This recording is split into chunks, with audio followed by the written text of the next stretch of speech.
Hvar Viktor? Viktor, ætlar að vera með okkur?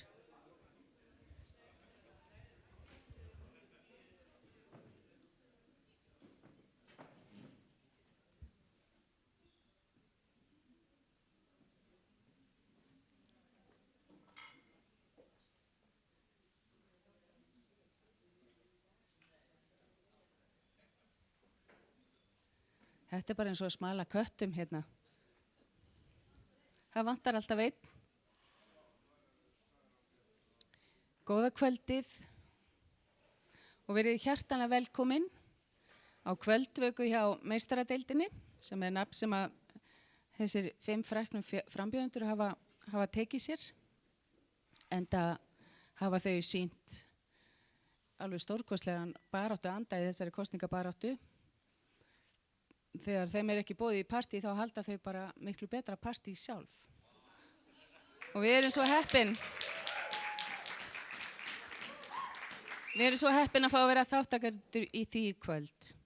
Velkomin öll sem að hingað eru komin í Kolaportið og ég vil líka bjóða áhorfendur heima í stofu því að samstöðin sýnir beint frá fundinum. Og við ætlum að hafa þann háttinn á í kvöld að frambjóðendurnir ætla að halda hérna stutt framsögu erindi, stutt, 5 mínútur fá þau hvert, það er mjög hörð tímastjórnun því að ef maður ætlar að vera forseti þá verður maður nú að kunna á klukku. Eftir það munum við opna fyrir samtal við salinn og þá fáið þið að spyrja þau spjörunum úr og allt sem á ykkur brennur. Og svo ljúkum við þessu að sjálfsögðu eins og öllum góðum kvöldvökum með fjöldasöng. Ekki allir til í það? Heyriði, þá skulum við nú bara vinda okkur í þetta. Mér hefur verið sagt að hér að fara eftir stafrófsröð sem ég finnst nú reyndar bara afskaplega ólýðræðislegt því að fólk getur ekki dráðið því hvað það heitir eða hvar það lendir í stafrófinu. Fyrir utan það að þetta setur mig í mjög mikið vanda því ég var ekki búin að raða þeim sjálf í stafrófsröðin. Ég ætla að sjá hvort að mér tekst þetta. Ég má nota aðra aðferð. Ef við ekki bara hafa stafrófsröð til að... Ég má það, já. Ég ætla að byrja á stafrófsröðina því ég held ég sé með þetta, kannski bara til að sýna það að ég kunni að raða í stafrófsröð. Þá held ég að Ásdís Rán sé sú fyrsta sem að stígur hér fram. Ásdís, er þetta ekki rétt hjá mér?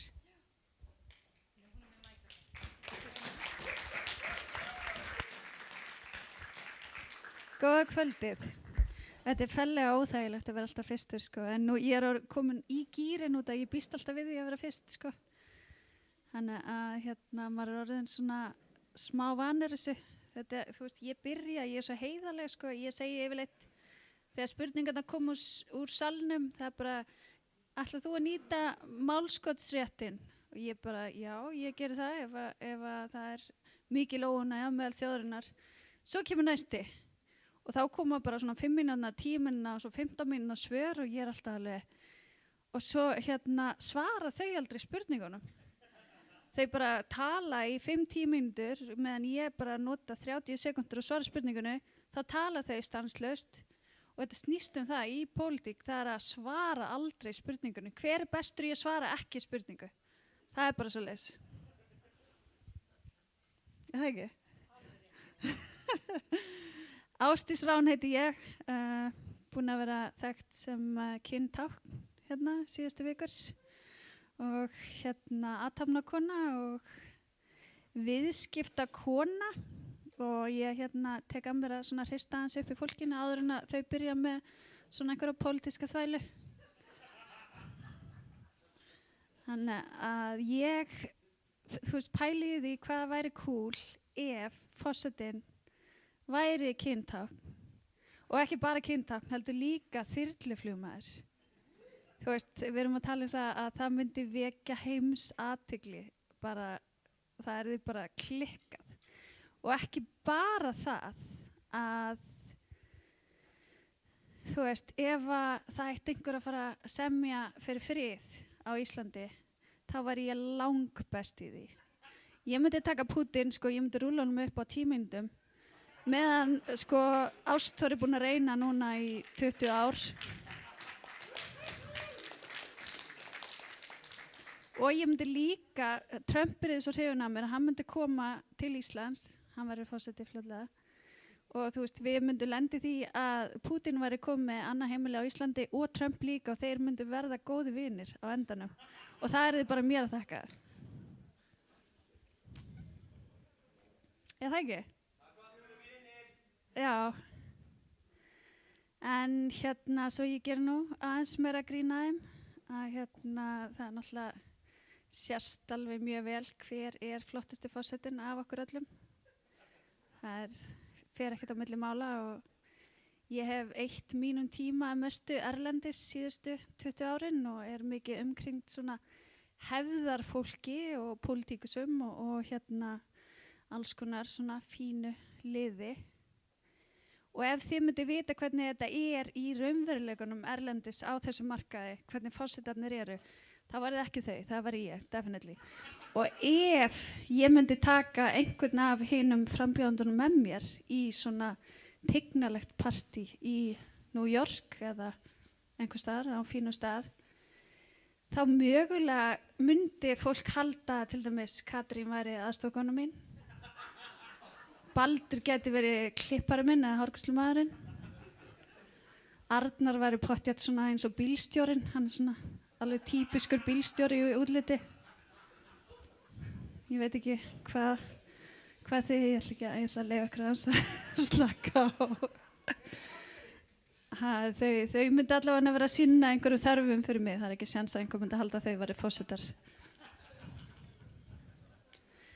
En hérna, já, ég hérna bara þakka fyrir stuðningin sem ég fengið hérna á þessari vegferð minni. Ég er ekki neitt rosalega pólitísk þannig að ég ætla bara að leyfa þeim að sjá það. Ég er hins vegar flottur forseti. Það er rosalega hérna röng sýn á forsetastarfinu. Þetta er engin geimvísindi. Það er bara svoleiðis. Hann Guðni, hann eyðir 99% af sínum tíma í að fara í veislur, halda veislur og koma fram í veislum. Og svo er hitt 1% þar að taka erfiðar ákvarðanir og þá eru 50 manns sem koma að forsetaembættinu sem aðstoða við þær. Þannig að þetta er engin geimvísindi, þú veist, ég er þið langbest í þessu starfi. Þið vitið það að bara gleði og smá hlátur er besta lyfið fyrir okkur Íslendinga í þessu skammdegi og leiðanda veðri og pólitíska umhverfi. Þannig að við verðum að hafa svolítið gaman að þessu og forsetakosningunum líka. Bara takk fyrir.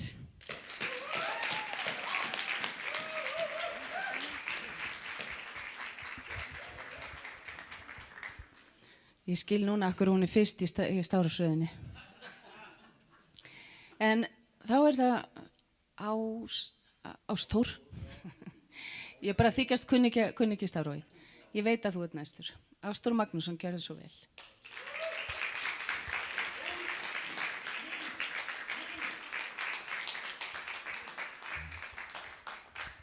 Ja, góða kvöldið og gaman að sjá okkur svona mörg hérna, Kólaportinu. Við höfum nú ekki mjög stóra væntingar, þannig að þetta er mjög ánægilegt. En það er auðvitað leiðinlegt að aðdragandinn að þessum fundi skuli vera það að fjölmiðlar séu ekki að standa sig í stykkinu og séu að skipta upp frambjóðendum í einhverja flokka eftir einhverjum könnunum sem enginn veit hvort eru réttar og frá fyrirtækjum sem er að tengjast sumum frambjóðenda. Þannig að þetta er náttúrulega bara spillingin algjörlega í hnotskurn. Ég minnist þess að það kom hérna mjög merkur prófessor í friðamálum fyrir allnokkrum árum og hann fór í Kastljós að kynna stefnumálið að virkja Bessastaði til friðar og lýðræðisþróunar og var að tala okkar hugmyndafræði. Þetta var heimsþekktur maður, skólastjóri í Friðarháskóla í Evrópu og það er tekið með Kastljós viðtal og ég var vitni að því og þetta var langt viðtal, alveg fullt Kastljós og svo kom útsendingin. Þá var búið að klippa þannig í örfáa mínútur Það var búið að taka allt í burtu þar sem hann talaði hvernig við getum virkjað forsetaembætti íslenska. Allt þá baráttu sem ég hef staðið fyrir öll þessi ár var klippt út. Og hann var svo hneykslaður þessi maður að hann skrifaði grein sem var birt í Morgunblaðinu og líkti þessu við því sem gerðist í einræðisríkinu undir Slobodan Milošević. Þegar að friðarsinnir þar fór í forsetaframboð að þá voru fjölmiðlar nýttir gegn þeim manni til að kveða niður boðskapinn. Hér hefur verið notað allskyns áróður gegn mér í gegnum árin. Á tímabili var yfir 20.000 nýskrifum mig á netinu. Það eru slíkar draugasögur sem hafa gengið mig hérna að ég ætlaði aldrei að trúa því. Fyrsta draugasagan sem að ég heyrði, eða lygasagan, var mér tjáð að hefði verið dreift frá einum ágæta forsetaframbjóðanda sem síðan var forseti fyrir 28 árum. Það var þegar ég kom í útvarpsviðtal á aðalstöðinni hérna inn í miðbæ og þá hefur verið að segja mér, heyrðu, það hefur verið að segja öllum að þú sért í vopnaflutningi. Vopnaflutningi. Og hérna, já, og það hefur verið að dreifa þessu frá þessari ágætu kosningaskristu á Hverfisgötu. Ég ætla ekki að fara að nefna henni upp hérna því ég viti náttúrulega alveg hvað ég er að tala. Og þetta fannst mér mjög merkilegt og svo var það þannig að ég ætlaði nú ekki að trúa þessu að frambjóðandi sjálfur kæmi eitthvað nálægt þessu, en þá hitti ég mann sem hafi verið í erlendum þingmannasamtökum á ráðstefnu hjá Sameinuðu þjóðunum. Ég fór stundu þangað og tók þátt í alls konar ráðstefnum, fór mánaðarlega til New York og á fundi. Ég var í svokölluðu Communications Committee for the United Nations og þá segir ágætur maður við mig, heyrðu, það er verið að segja þetta þegar þú tengist einhvern vopnaflutningum og það er þessi Íslendingur sem er að segja það sem var með mér í þingmannasamtökum. Og þá var sagan komin þarna allan hringinn, þá var það frambjóðandi sjálfur sem það verið að dreifa. Þetta er bara lýsingu dæmi, þetta er svo gróft og ógeðslegt dæmi því ég hef haft nokkuð tíman átt byssu, ekki eins og haldið á byssu og hvað þá flutt byssur eða vopn. En það aldrei átt neina flugvélar nema bara litlar vélar og þú flytur auðvitað engin vopn í slíkum flugvélum. Þannig að þetta er slík fjarstæða. Ég er bara að segja ykkur þetta vegna þess að afskrammingin á sannleikanum hefur verið svo mikið í þessu og í þessu er í baráttu núna. Fjölmiðlar hafa verið að spyrja mig hvernig er þessi baráttu núna? Er þetta eins og áður? Og því ég hef náttúrulega gert þetta mörgum sinnum, byrjaði fyrir 28 árum. Og ef eitthvað er þá er þetta bara versnað. Kannski umræðan aðeins á netinu lagast hugsanlega vegna þess að þá vorum við að eiga svo mikið við svona nafnlaus ummæli og nafnlaus skrif á netinu. Það er nú meira að þetta sé undir nafni í dag. Þannig að menn hafa kannski aðeins heimil á sér. En þetta er eitt af meinunum, eitt af krabbameinunum í íslensku þjóðfélagi. Það er þessi þjóðfélagsumræða og sora kjaftarnir sem eru þar á lyklaborðinu. Að það þarf að hreinsa þetta upp og við þurfum að sýna hvort öðrum meiri kærleika og tala sannleikanum samkvæmt, ekki vera með svona lygafleipur náungan.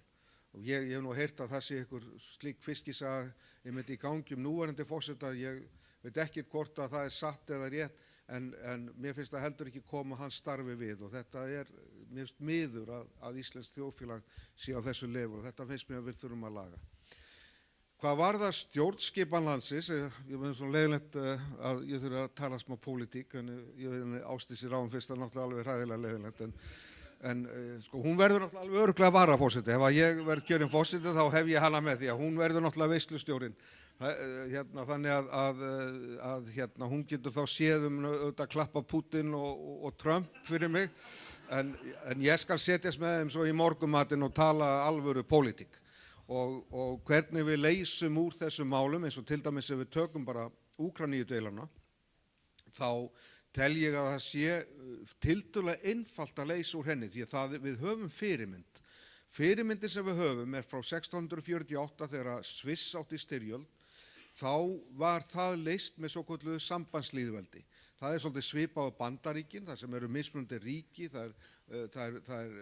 fólkið er með sjálfstjórn í ríkjunum og þetta er svona svipað í Sviss, það eru kantónur, það eru með sjálfstjórn og svona var þetta leyst. Fólkið í landinu fékk völdin og það er það sem þarf að gerast eins og í Úkraínu að mínu viti. Fólkið þarf að fá völdin sjálft. Það ekki hægt að stjórnvöld eins og í Kíev sé að ráðskast með völd fyrir fólk, til dæmis af rússneskum uppröðu ykkur hér sem vill ekki vera undir þeirri stjórn að fullu leyti. Það þarf að færa fólkinu beinna lýðræði og þetta er hægt að gera.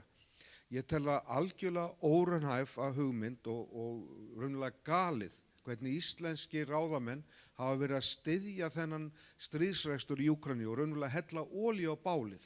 Þetta stríð byrjaði bara alls ekki 2022, þetta byrjaði miklu fyrr. Það var þarna uppreist 2014 og það var að undirlagi bandarísku leyniþjónustunnar tala margir Þeir hafi dælt þarna $5 milljörðum í alls konar fjölmiðla styrki og svoleiðis til þess að æsa upp til uppreisnar, svo var þessi uppreist og þetta snerist þá svolítið það hvort að Úkraína ætti að fara í Evrópusambandið eða ekki. Hvernig flytist ykkur á það? Það væri mætt eitthvað fólk hérna niður í bæ og myndi bara gera uppreist ef þið viljið ekki inn í Evrópusambandið. Svona ákvarðanir á að taka á lýðræðislegum hætti, það er ekki hægt að gera með vopnum uppreisnum. Enda hefur þetta svo leitt til þessa ófriðar og það er alltaf verið að tala einhvern brjálaðan mann í Moskvu, einhvern geðveikan einræðisherra. Ég viðurkenni alveg að maðurinn er ekki mjög til fyrirmyndar í mörgu sem hann gerir, en þetta er bara ekki raunverulega ástæðan fyrir þessari styrjöld og við þurfum að hafa hugrekkið og þekkinguna til þess að skoða bak við tjöldin hvað gerðist þarna. Þá getum við leyst úr því og við getum leyst úr þessari styrjöld með þessum hætti. Ég ætla að tala aðeins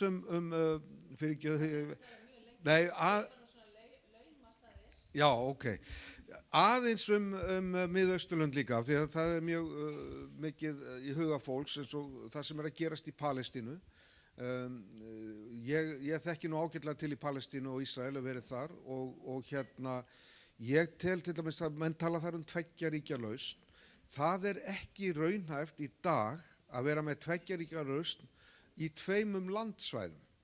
Það þarf að skoða nýja hugmyndafræði þar. Þar höfum við hjá Friði 2000 verið að vinna með eitthvað sem við köllum Alþingi í Jerúsalem og það er svolítið byggt á hugmyndafræðinni sem gerðist hérna árið 1000 á Þingvöllum þar sem að menn náðu sáttum trúmál en sýndu umburðarlyndi sem tóku kristni, sýndu umburðarlyndi fyrir öðrum trúarbrögðum og svipa þarf að gera þarna niður frá vegna þess að það er búið að skera landið svo mikið í sundum með svo miklu múrum.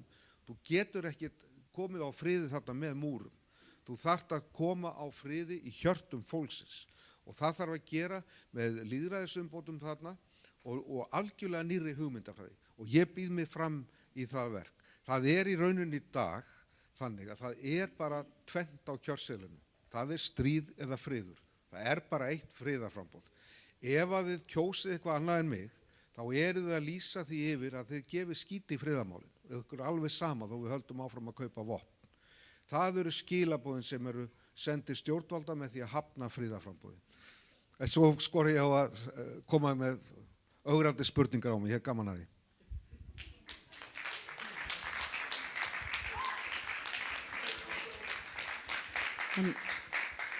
Leiðilegt að stoppa af svona ástríðu fullan ræðumann. Helga, má bjóða þér ég ætla að biðja að standa hérna með, þá er þetta að hækka aðeins nefnilega í græjanum, svo allir heyri nú almennilega. Helga Þórisdóttir, gjörðu svo vel. Það er alltaf mikil birta hérna, jæja. Herði, ég stíg 1 skref til vinstri, það hlýtur verið lagi. Komið sæl og blessuð, frábært að sjá okkur svona mörg og það er einmitt þetta, af hverju erum við hérna í kvöld? Jú, það er vegna þess að það eru 12 löglegir frambjóðendur til forseta en við höfum fengið takmarkað rými í fjölmiðlunum, þannig að úrvarð þessi frábæra meistaradeild hérna.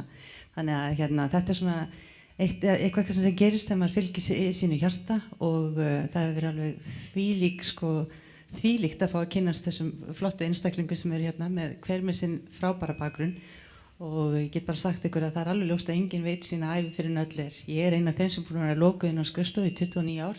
Það er svo mikil einhvern veginn. Já. Eða lækka. Á ég að halda áfram.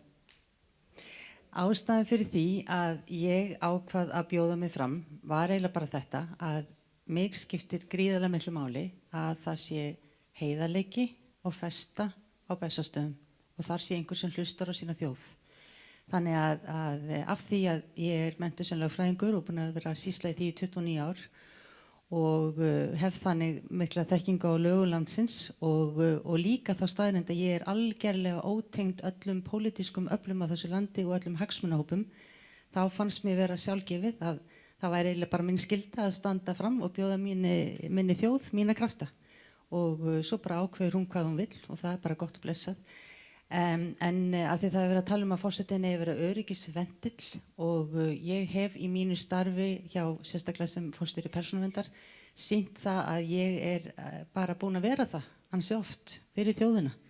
Við erum sem sagt, og ég ekki einn þarna hjá persónuvernd, það gott fólk með mér, að við erum búin að stíga niður fæti og stoppa stjórnvöld og fyrirtæki þegar þau hafa verið að fara ekki nógu vel með heilbrigðisupplýsingar ykkar landsmanna og við höfum líka þurft að stoppa fjárhagsupplýsingastofur sem að hafa nýtt sér fjárhagsupplýsingarnar ykkar.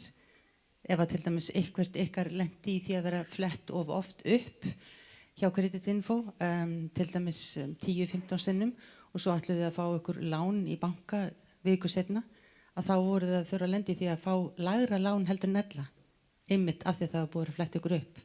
Og þarna steig persónan inn í og stoppaði það og sektaði fyrir það vegna þess að þetta var mjög alvarlegt brot og af því að ég meina við þurfum öll að geta fengið lán fyrir bara nýju húsnæði eða hvað það er sem við þurfum að fá lán fyrir, við þurfum að geta tekið þátt í þessu samfélagi. Og annan sem við stoppum að það var það að og bara til þess að taka það fram að þetta var kannski ekki af illum hug en það sem gerðist var það að ansi mörg sveitarfélög fóru á stað með tækni smáforrit inn í kennslustofur grunnskólabarna hér Reykjavík, fleiri sveitarfélög. Og það var sem sagt orðið þannig að börnin okkar gátu ekki farið óáreitt í kennslustofurnar sínar af því að þar voru smáforrit sem gripu þau og gripu dagbókarfærslur þeirra og sendu til Bandaríkjanna og eru farin að gera börnin okkar að markaðsöflum fyrir stór fyrirtæki í Bandaríkjunum. Þetta er brot á persónuverndarlögunum, þetta mátti ekki. Við stigum inn, stoppuðum þetta með svo kölluðu CISO-máli hjá okkur og svo var annar mál sem heitir Google Chromebook og það voru fleiri sveitarfélög sem þar voru og fyrir þetta fengum við bara ekkert meira minna en allt skólasamfélag á Íslandi á móti okkur og það var sagt persónuvernd alltaf að banna allt og persónuvernd vil bara hafa blað og blýant í skólastofunum. Það er náttúrulega ekki rétt. Þannig ég bara segi ykkur sem dæmi það ef þið viljið að forsetinn sé öryggisvendill og gerir það sem þarf að gera með íslenska þjóð í huga og ekkert annað, þá fólk þarna úti í samfélaginu sem búið að gera nákvæmlega þetta fyrir ykkur. Og ég ein af þeim og þess vegna steig ég fram fyrir ykkur.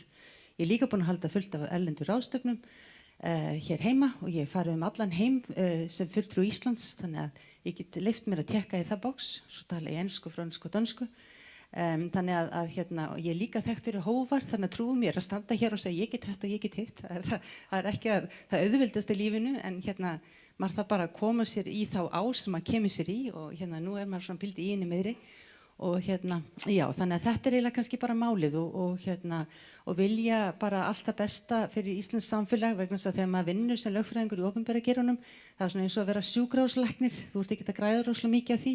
Systir mín er í hópnum 10 árum eldri en ég og ennþá að taka næturvaktir sko.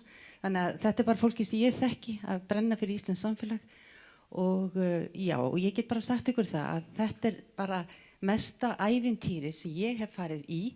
Ég er búin að vera, sagði einhvers staðar að ég er búin að vera svona pildi eins og kýrnar að voru sko, við erum búin innilokuð í 29 ár og maður bara þarf að fara út og hitta ykkur hefur bara verið alveg stórkostlegt bæði hér og út all land og þvílíkar tengingar og þvílík vegferð sko og pluss eins ég segi bara syngja með ástúri og í græna, hvað heitir þetta, græni hatturinn og Akureyri, ég bjóst ekki við því fyrir 3 mánuðum síðan en það þannig að þetta er bara búið að vera gaman og auðvitað held ég að ég tali fyrir hönd okkur allra að það hefði nú verið gaman að ná smá flugi í þessum íslensku skoðanakönnunum en það eru kannski bara rannsóknarefni út af fyrir sig en hér eru við og bara af heilum hug og hjarta og bara takk fyrir komuna, ég hlakka til að fá frábæra spurningar frá okkur og aftur takk fyrir mig. Takk, Helga. Jæja, þá það Steinunn Ólína. Þorsteinsdóttir, gjörðu svo vel.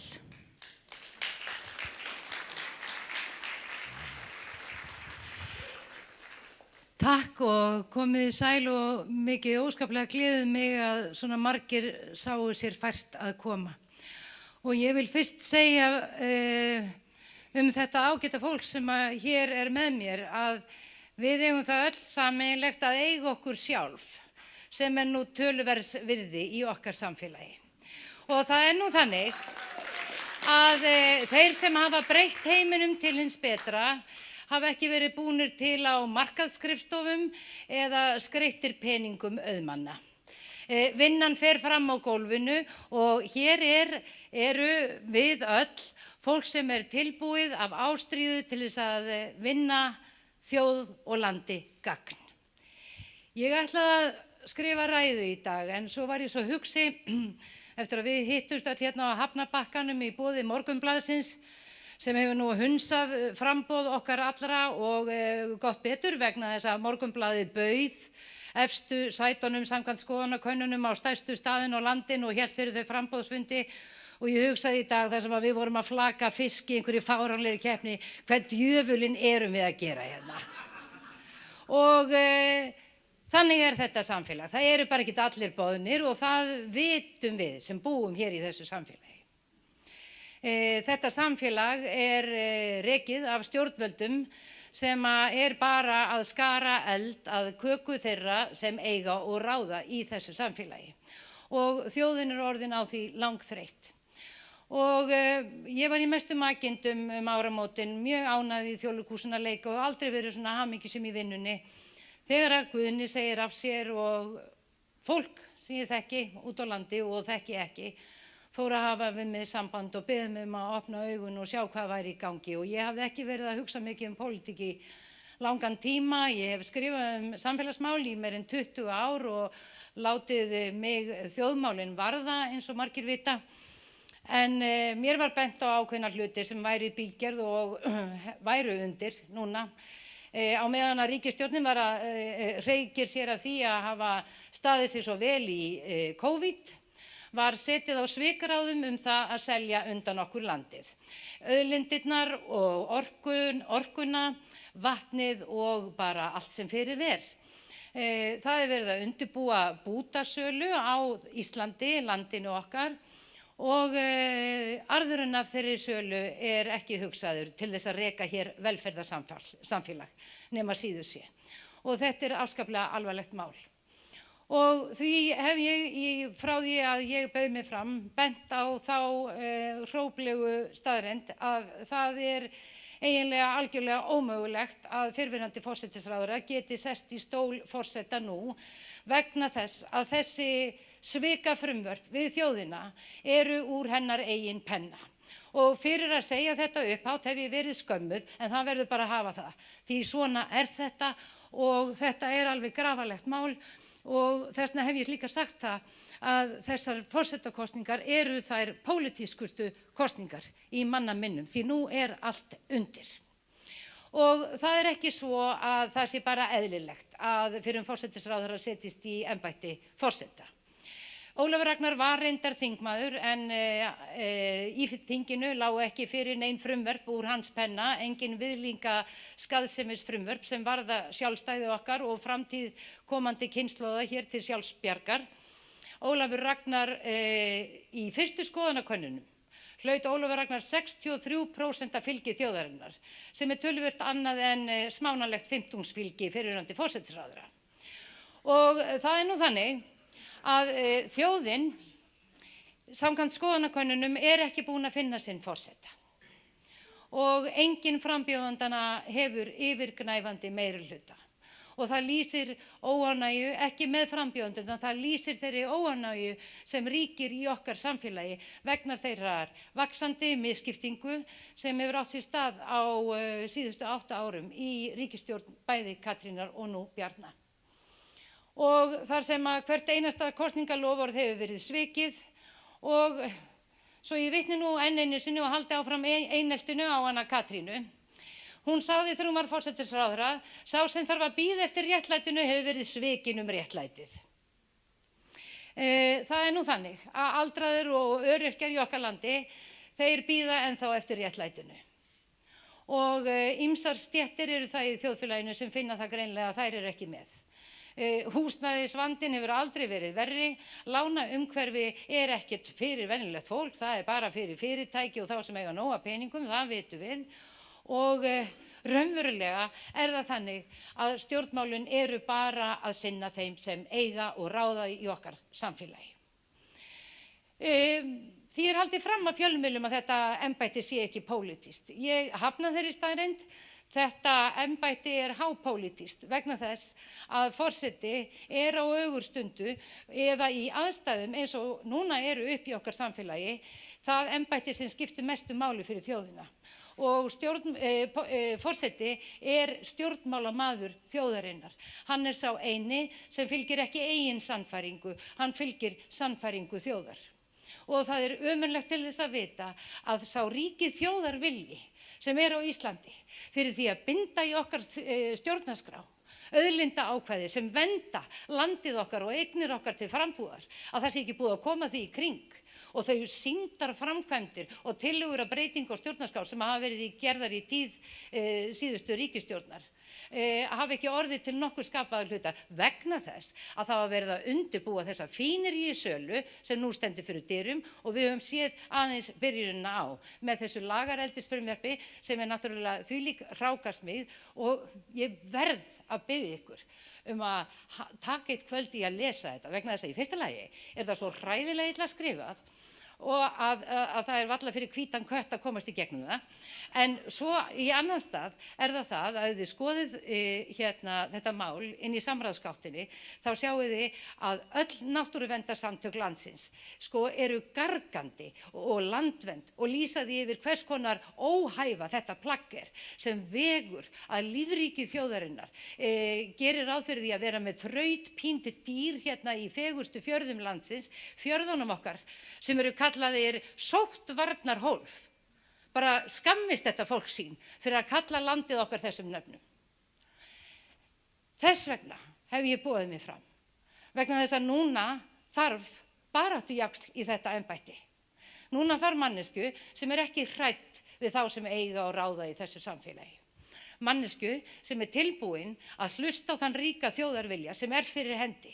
Þjóðin sem hefur sagt að hún þoli ekki þessa ríkisstjórn, að hún vilji auðlindirnar inn í stjórnarskrána og þjóðin getur nýtt sinn forseta sem hefur ekkert frumkvæðisvald á bara að hlýða vilja ykkar.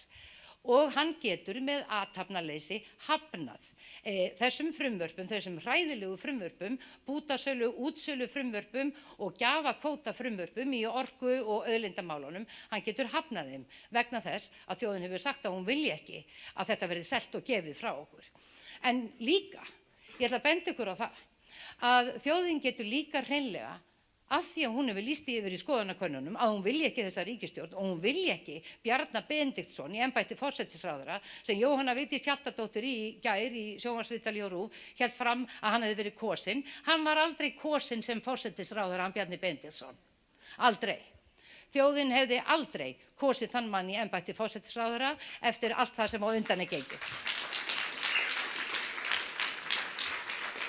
Og þess vegna vil ég benda ykkur á það að þið getið núna, ef kjarkurinn fyrir hendi, þá getið þið beðið ykkar næsta forseta, hver sem hann verður, að skrifa bara ekki undir nein lög frá þessari ríkisstjórn.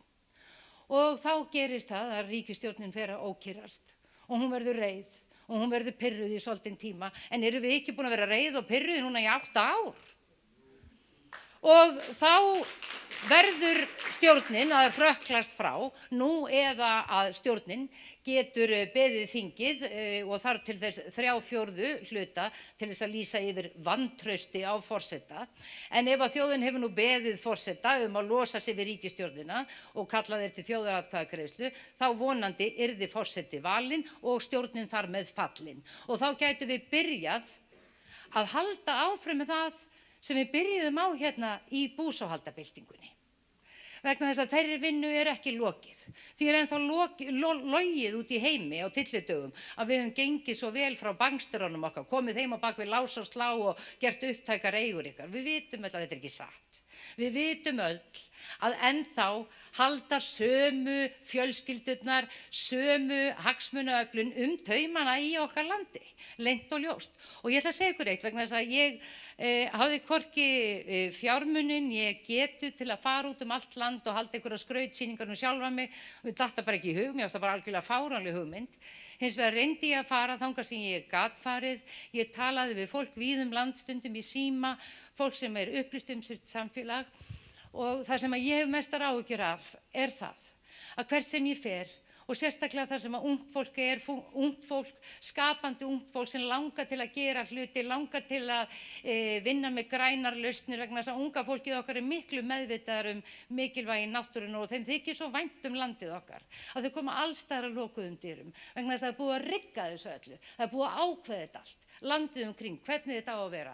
Múta fólki í sveitarstjórnum og bæjarstjórnum, landið kring, svo að sé hægt að koma því þannig fyrir að allt verði hér selt á útsöluprís án þess að við njótum góðs af. Mig dreymir það að þjóðin hafi kjarkinn til að velja sér forseta sem tilbúin að taka slaginn með þeim hvað sem það kostar. Þó það kosti augnabliks stjórnarkreppu. Ég lít svo á að það hafi verið stjórnarkreppa hér í þessu landi í 8 ár, þar sem hvert einasta kosningaloforð hefur verið svikið. Og það væri minn draumur að fá Bjarna Benediktsson inn á skrifstofu forseta og segja við hann eins og ugla í atómstöðinni: Jæja Bjarni minn, hvernig gengur þér að selja landið? Nú hættu við því. Þú ert rekinn. Takk fyrir.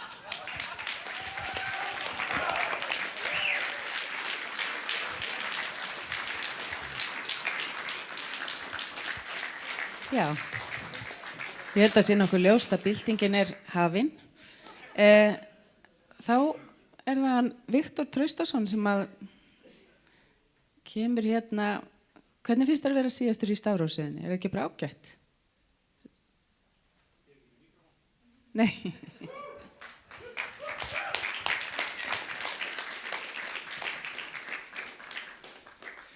Ég man aldrei hlutina sem ég ætla að segja, þannig að ég með þetta svona skrifa niður. Gott kvöld. Dobry wieczór, ég held að það sé pólska. Svati kap, ég held að það sé tælenska. Spyr hvernig að vera síðastur í stafrófsröðinni. Þá hef ég oft tíma til þess að ákveða hvað ég ætla að segja meðan að aðrir að halda ræður og rissa það svona niður á blaðið as I go. En ég ætla að byrja að skila kveðju frá Eiríki, hann komst því miður ekki, en hefði viljað hafa hann með okkur. Stutt kynning á mér, ég heiti Viktor Traustason, ég má löglega kalla mig forsetaframbjóðanda og ég get farið í brú. Ég get klætt mig í sokka standandi á einum fæti og ég komist á því að ef maður í neyð að þá hægt að nota handspritt sem svitalegt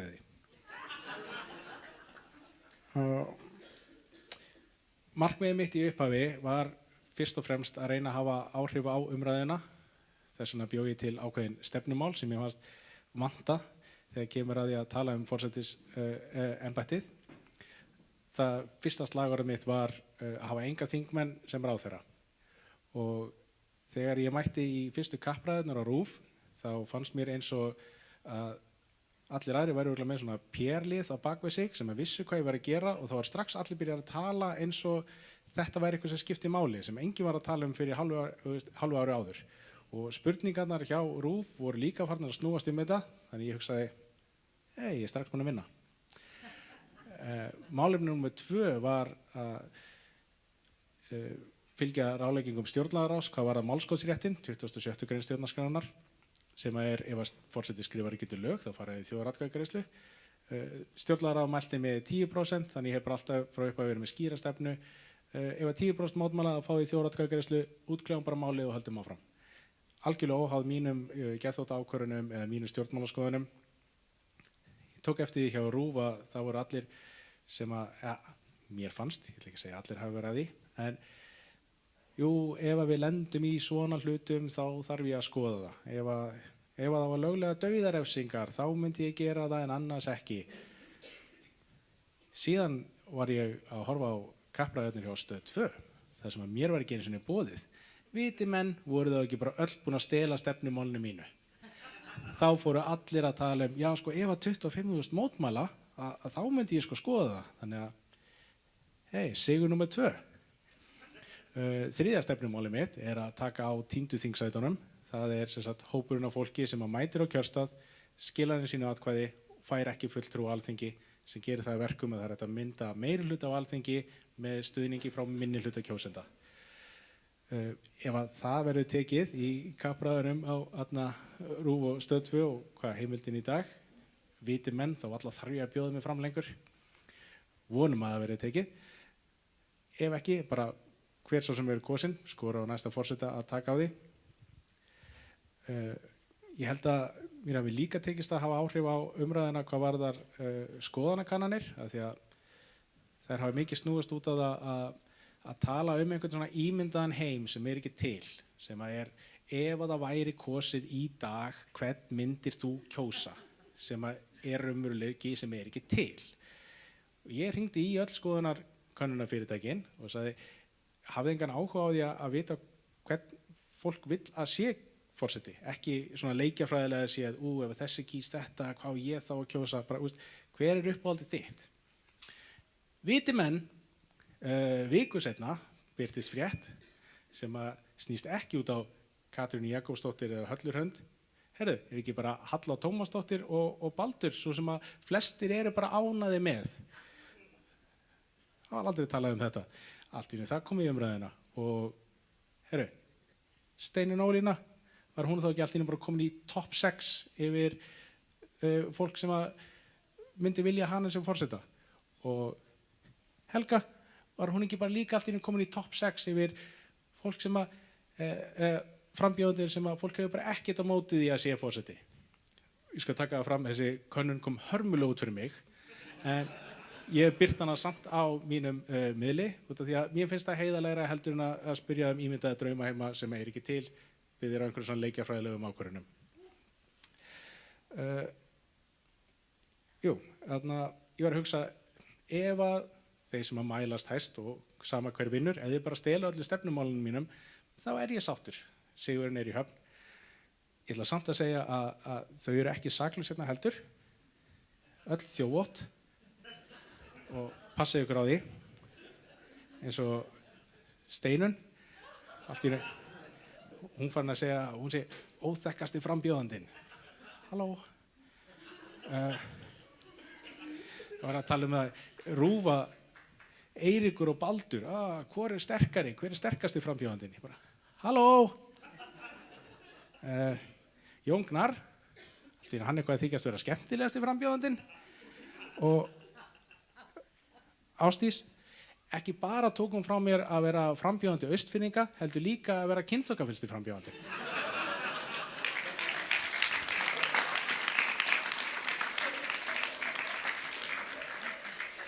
En í upphafi þá byrjaði þetta bara svona sem slagorð, hvað með að hafa bara enga þingmenn sem ráðherra, að hafa þetta bara svona sitt hvort hlutverkið.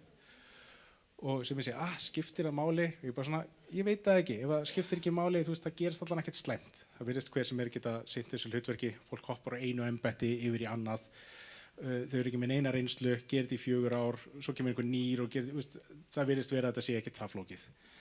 En gæti verið mikilvægt að forseti kannski víki ráðherrum í ákveðnu tilviki, sem bara veitið lausn og nú veit ég ekki, ég ætla að láta mér svona bara detta eitthvað í hug, ég ætla bara að skálda eitthvað á staðinum. Segjum svo að kannski ráðherra sé að þvo pening á Panama eða eitthvað þannig. Það kannski tilvik það sem að segir, jæja, hvað í gangi hér? Eða, ok, nú ætla ég bara að bulla, segjum svo að ráðherra fari kannski að selja fjölskyldumeðlimum ríkiseignir. Og ég ekki að segja neitt af þess að hafa gerst í alvörinni, þetta er bara eitthvað svona sem ég láta mig detta í hug.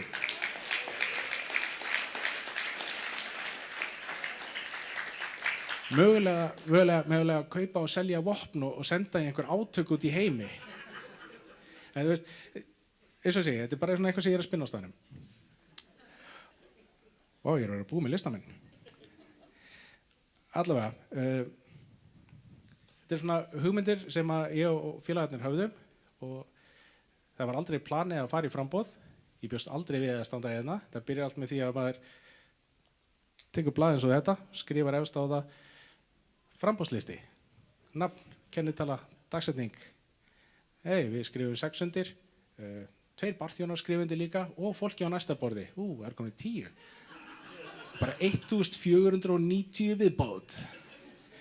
Og maður bara heldur áfram, 1 skrif í einu. Þannig að ég ætla bara að segja, þetta er allt saman hægt og tækifærið núna. Takk fyrir mig.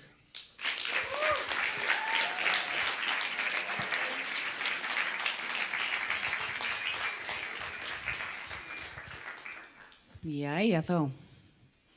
Við erum bara komin í gegnum þennan flotta lista hérna. Getið mögulega einhvern veginn farið bara saman í forsetann. Ég held að það væri bara, það ekki? Ég sé salurinn vera að kjósa það. Þið náttúrulega, ég þarf ekkert að segja ykkur það en þið megið hreyfa ykkur og megið fara og ná ykkur í vatn og kaffi eða eitthvað annað og svona bara að gera hafa þetta svolítið frjálslegt. Nú ætlum við sérst að opna á samtal hérna við salinn. Mér langar að misnota aðstöðu mína og byrja á því að spyrja forsetaframbjóðendur nokkuð sem svona mitt hjartansmál. Þið bara afsakið það, þetta mjög nördalegt en hérna mér langar að spyrja ykkur af því að ég veit ekki hvort að fólk hugsa þetta svona almennt en við Íslendingar við eigum bara eitt villt landspendir sem er íslenska tófan og hún er náttúrulega okkar eini sanni frumbyggi. Þetta var semst eina landspendýri sem var hér á Íslandi áður en að manneskjan kom og ég hef svona, mér finnst tófan ekki alveg kannski hafa fengið þann sess sem hún á skilið og nú langar mig að spyrja frambjóðendur og ég ætla að byrja hérna, ég ætla að byrja á honum Viktori að ég ætla að fara núna öfuga stafrófsröð. Mér er sagt að það sé svolítið sniðugt. Myndir þú sem forseti vilja beita því fyrir því að svona auka virðingu tófunar og jafnvel alfríðana?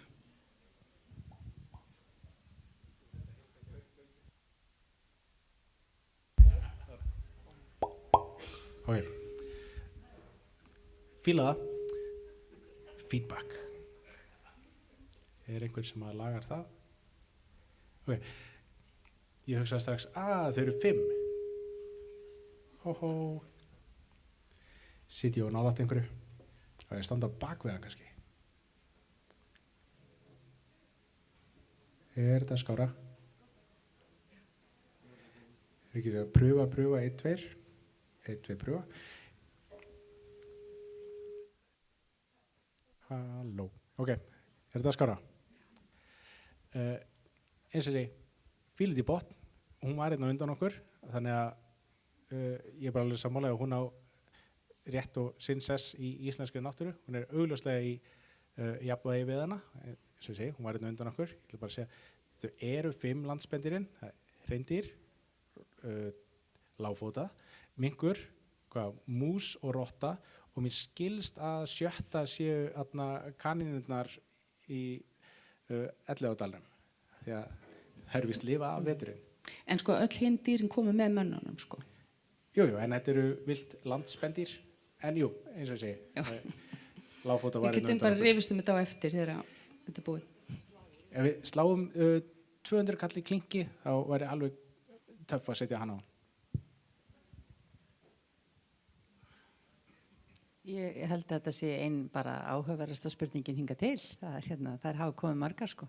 Ég vissi ekki þessa staðrind, þannig að nú bara tekur lögfræðingur í mér aðeins við og segja ég þyrfti aðeins að fá að kynna mér þessi gögn og fá aðeins að skoða þetta allt saman. Nei, en svona ángríns að þá bara frábært að varðveita allt sem að íslenskt er og þetta er greinilega jafnvel íslenskar en við erum, þannig að þetta er þið skoðað, gaumgæfilega. Takk. Nú, ég held þetta eftir að öfri stafrófsröðina. Ég er kannski búin að gleyma stafrófinu, ég veit ekki, eða einhver. En nei, þetta yrði ekki forgangsmál hjá mér sem forseta. Það sem yrði forgangsmál hjá mér sem forseta er að fríða íslensku þjóðina. Og það er það að afstýra því að á okkur verði ráðist með kjarnorkuvopnum eða öðrum ófögnuði og Ísland verði land friðarins og Íslendingar verða friðarboðar á heimsvísu.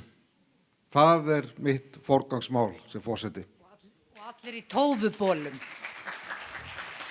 Ég var svo lánsum að hitta, þegar ég var stelpa, Þórð á Dagverðará. Hann orti mér þess að til mín vísu sem ég því miður kann ekki utanbókar og er búin að týna. En hann sagði mér sögur af einvígum sínum við tófuna. Og þannig að ég heyrði það frá fyrstu hendi frá einni frægustu rifaskittu landsins. Yrlingahóp hitti ég á Ströndum í fyrra. Þeir eru voða meinleysislegir, þeir eru litlir.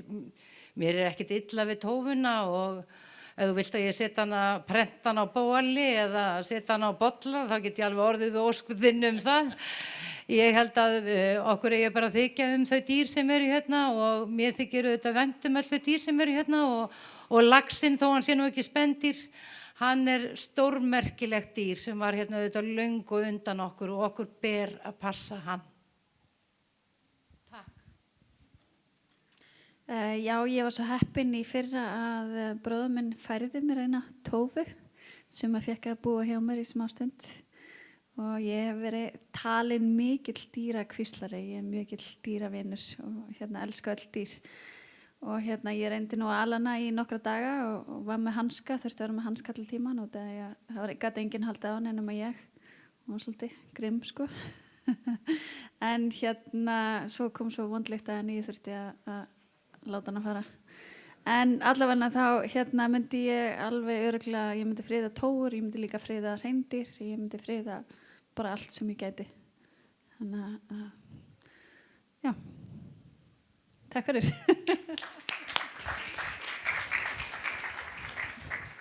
Jæja, nú viljum við bara endilega fá spurningar hér frá þessu góða fólki sem að hér er mætt. Vill ekki einhver ríða á vaðið? Já, býtu, er einn herramaður hérna fremst, fyrst. Sælverið og takk fyrir góðan fund. Ef að til væru til skiptana 100 milljónir og þið mættu velja hópa, viðkvæma eða samtök til að skipta þessum 100 milljónum á milli, hvaða hópar myndu fá hversu mikið af þessum 100 milljónum frá ykkur? Þetta er svona reikningsdæmi.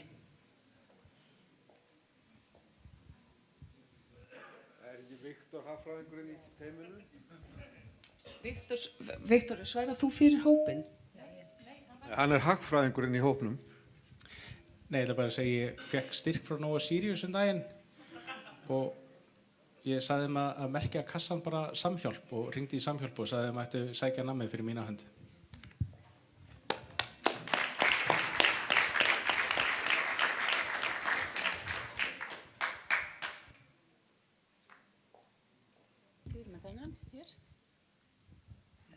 Þetta rauðin sem sagt, já, þetta náttúrulega að gera upp á milli þeirra sem að þurfa aðstoð, það er eitthvað sem þarf að skoða gaumgæfilega.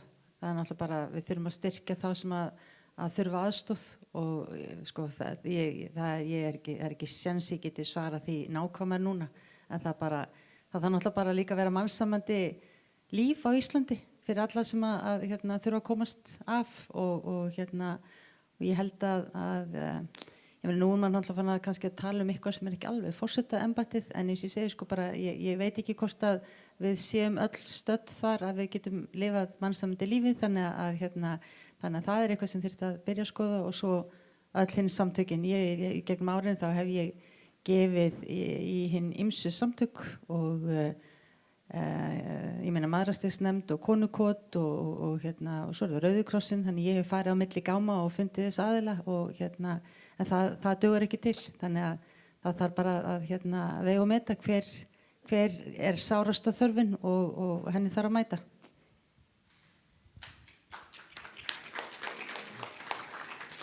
Á mig langar kannski að spyrja ykkur á móti, ef að ég væri nú með lausn á þessu og það bæði samtökinu, bæði aðildin getur fengið þessa peninga og íslenska þjóðin miklu meira til, 600 milljarða ári.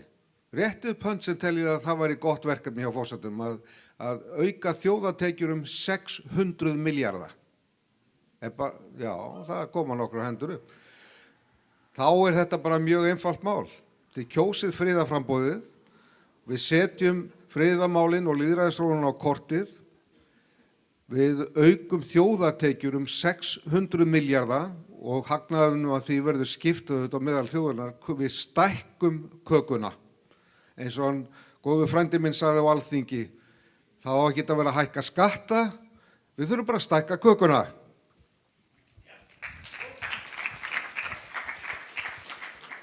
Já, það er ekki auðvelt að svara þessu.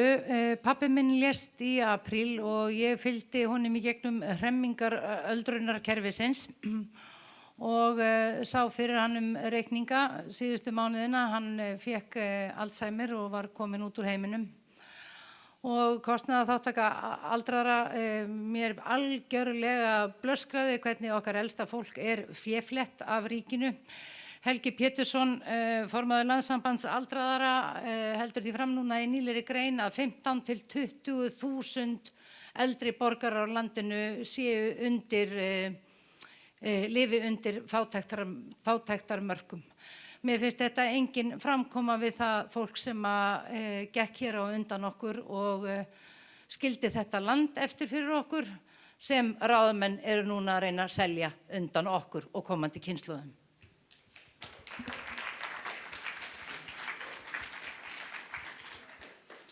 Þetta er svolítið skemmtileg spurning. Ég myndi ekki gefa það neitt. Ég myndi stofna mitt eigið góðgerðarfélag. Svo myndi ég fá nokkra góða menn til þess að fjárfesta í því og tvöfalda peningin. Eftir það myndi ég opna heimili fyrir ungt fólk með geðræn vandamál og fíkni vanda. Og svo myndi ég líka gera heimili fyrir börn og konur sem eru þjást af eða eru í ábeldissambandum eða þurfa að þola ábeldi og svo myndi ég örugglega opna svona risa partiland fyrir aldraða. Þá var ég búin að eyða öllum peningunum.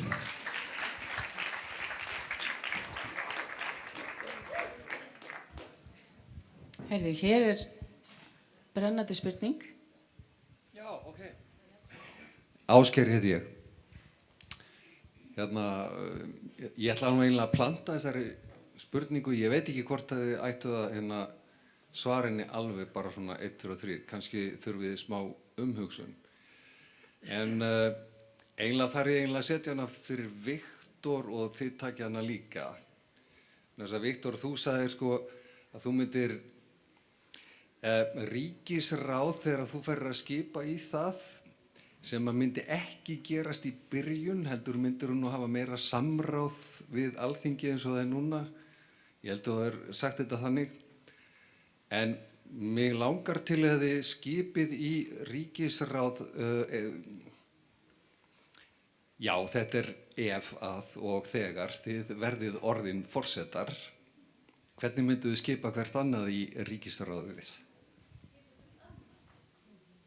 Til í þetta? Já, spurtur hvernig myndum við skipa hvert annað í ríkisráðið. Við megum ekki gleyma því að það er verið að senda þetta út, samstöðin er að senda þetta út á vefnum og endilega þið sem heimasittið, ég vona að þið hafið jafn gaman og við hér. Vilt þú byrja að svara? Nei. Sko, það er náttúrulega, við erum með þessa þingraði stjórn og ríkisráðið eru ráðherrarnir en ef þetta á að vera eins og Viktor er að tala að ráðherrarnir séu skipaði bara forsetanum og séu ekki á þingi, þá er hann reynda komin aðeins í hugmyndafræðina í virkjum Bessastaði, sko, það er beina lýðræðið, það var þar, hefur verið talað þetta þar og þetta er góð hugmynd, þetta er eitthvað þróunarferli sem þurfti að eiga sér stað, ég tel ekki forseti geti byrjað á 1. ágúst og innleitt þetta strax. Þetta þarf að gerast í sátt og samlyndi við Alþingi og vera þróunarferli. Þannig að ríkisráðið náttúrulega aðilarnir sem mæta hjá forsetanum og það vettvangurinn, þeir eru sem sagt fulltrúar framkvæmdarvaldsins sem mæta þarna, það eru mismunandi ráðherrar og þarna einmitt staðurinn sem forseti getur veitt þeim aðhald.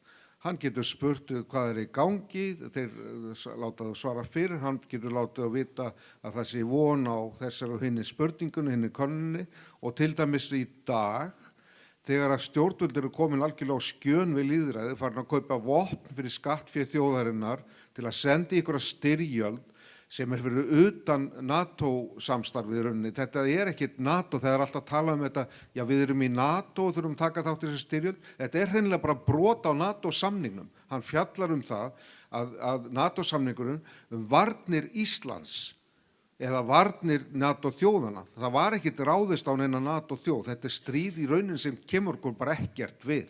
En við erum búin að blanda okkur í og þetta nákvæmlega það sama og gerðist sambandi við stríðið í Írak.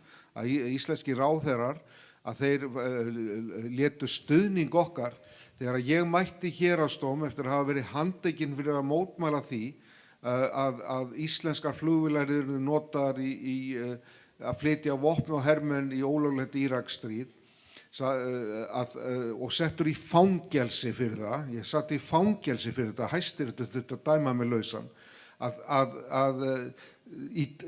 Þetta eru atriði sem að þurfa að fara fyrir ríkisráð og þarna getur forsetinn þá gripið inn í og ef að menn kom ekki með svona til ríkisráðs þá á forsetinn eiga frumkvæði að því að kalla menn til sín.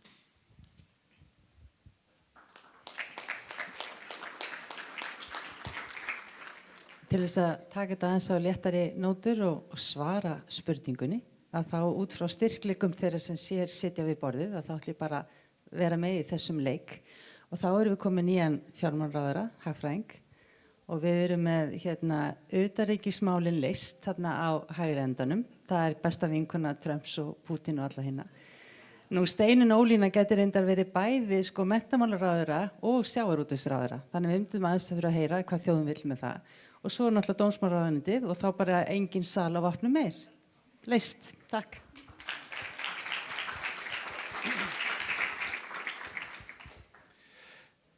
Ég ætla bara að fá að taka fram í byrjun að ég held að sé aðalega Eiríkur sem að sér það fyrir sér að skipa sjálfur í ríkisráðið eftir eigin geðþótta og ætla að fá fagaðila í þetta óháð þinginu.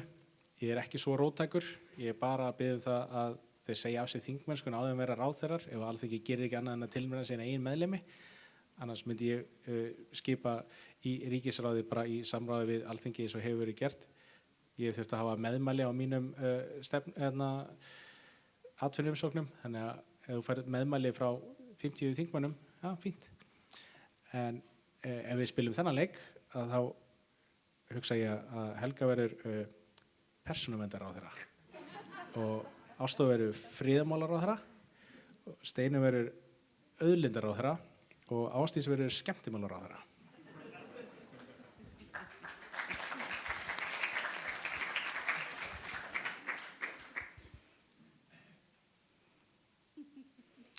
Hún svo skemmtileg, hún vinkona mín, hún Ásdís. Það svo gaman að hitta fólk og vita, ég veit að við verðum vinkonur, forever, það einhvern veginn þannig. En hún Ásdís, hún verður fegurðar, skemmtunar, menningar og yndisauka ráðherra. Ástþór yrði í mínu ríkisráði að sjálfsögðu friðarmála ráðherra. Maðurinn sem hefur í næstu því 30 ár haft það eina erindi að tala frið. Og fyrir það hefur verið gert grín að honum, eins og það sé ómerkilegt erindi. Og bara takk Ástþór. Vegna þess að hann hefur ekki verið hlut af því fólki sem á allt hér og hefur völdin. En erindi Ástþórs dásamlegt erindi og við skulum aldrei gera grín að því að vilja frið á jörð. Því það er forsenda þess að við getum verið á jörðinni. Svo held ég að Helga, þessi grandvari ríkisstarfsmaður, þessi strangheiðarlega hæverska kona sem hefur aldrei látið á sér bera, sem að eigendur stórfyrirtæki út í bæ reyna að berja á þegar þeir vilja koma sínu fram og nýta sér ráð þeirra til þess að reyna að tuska hana til. Kona sem á ekki vamsitt vita, segir satt, fer eftir lögum og það er gert á einhvern hátt ómerkilegt. Hún er bara eins og fólk á að vera. Hún er eins og embættismenn eiga að vera í okkar landi, ef allt væri eðlilega. Og svo náttúrulega Viktor. Viktor væri í furðumálaráðuneytinu. Í furðumálaráðuneytinu þar sem að ráðuneytið þeirra sem hugsa allt öðruvísi heldur en kerfisfólkið. Fólkið sem trúir á steindauð kerfi. Fólkið sem trúir ekki á sköpunarmátt manneskunnar. Af því að við erum öll skapandi manneskjur og við höfum öll eitthvað að gefa og við erum á jörðinni til þess að gefa af okkur og hljóta eitthvað í staðinn. Af því við viljum öll vera elskuð og að aðrir elski okkur. Viktor kennir okkur að það er miklu meira en allt í lagi að vera öðruvísi. Það er flottara að vera öðruvísi. Þetta sameness sem er að leggjast yfir heiminn, ég finn ekkert íslenskt orð í augnablikinu, það er ömurlegt. Það sem allir vilja vera eins og hinir. Þannig að furðumálaráðuneytið er fyrir Viktor og fyrir alla þá sem gera hlutin eftir eigin höfði.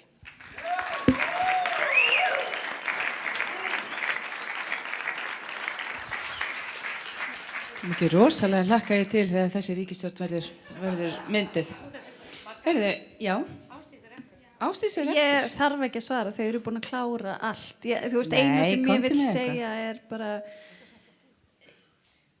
Nei, ég myndi, þú veist, minn stærsti draumur væri að sjá þig, Katrínu og Bjarna Ben upp á sviði. Í leðjurslag? Já. Ég myndi definitely skipa hana sem forsætisráðherra og ég held að hún sé langhæfust til þess, sko. Hinnir eigi ekki sjans. En svo ætlum ég bara að vera sammála á mót Viktori og Helgu í öllu hinnu sem þau sögðu.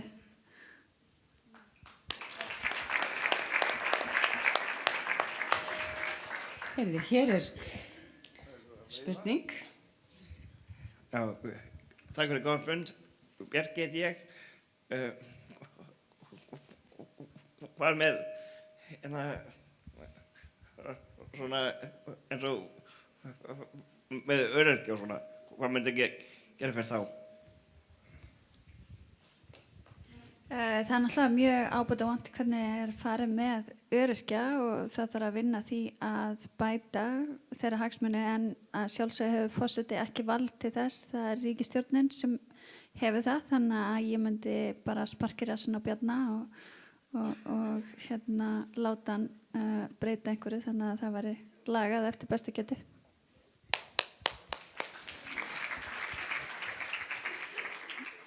Þú spurðir hvað á að gera við öryrkja, þá ekki að gera neitt við öryrkja, þá bara sjá til þess að þeir geta lifað vansamandi lífi.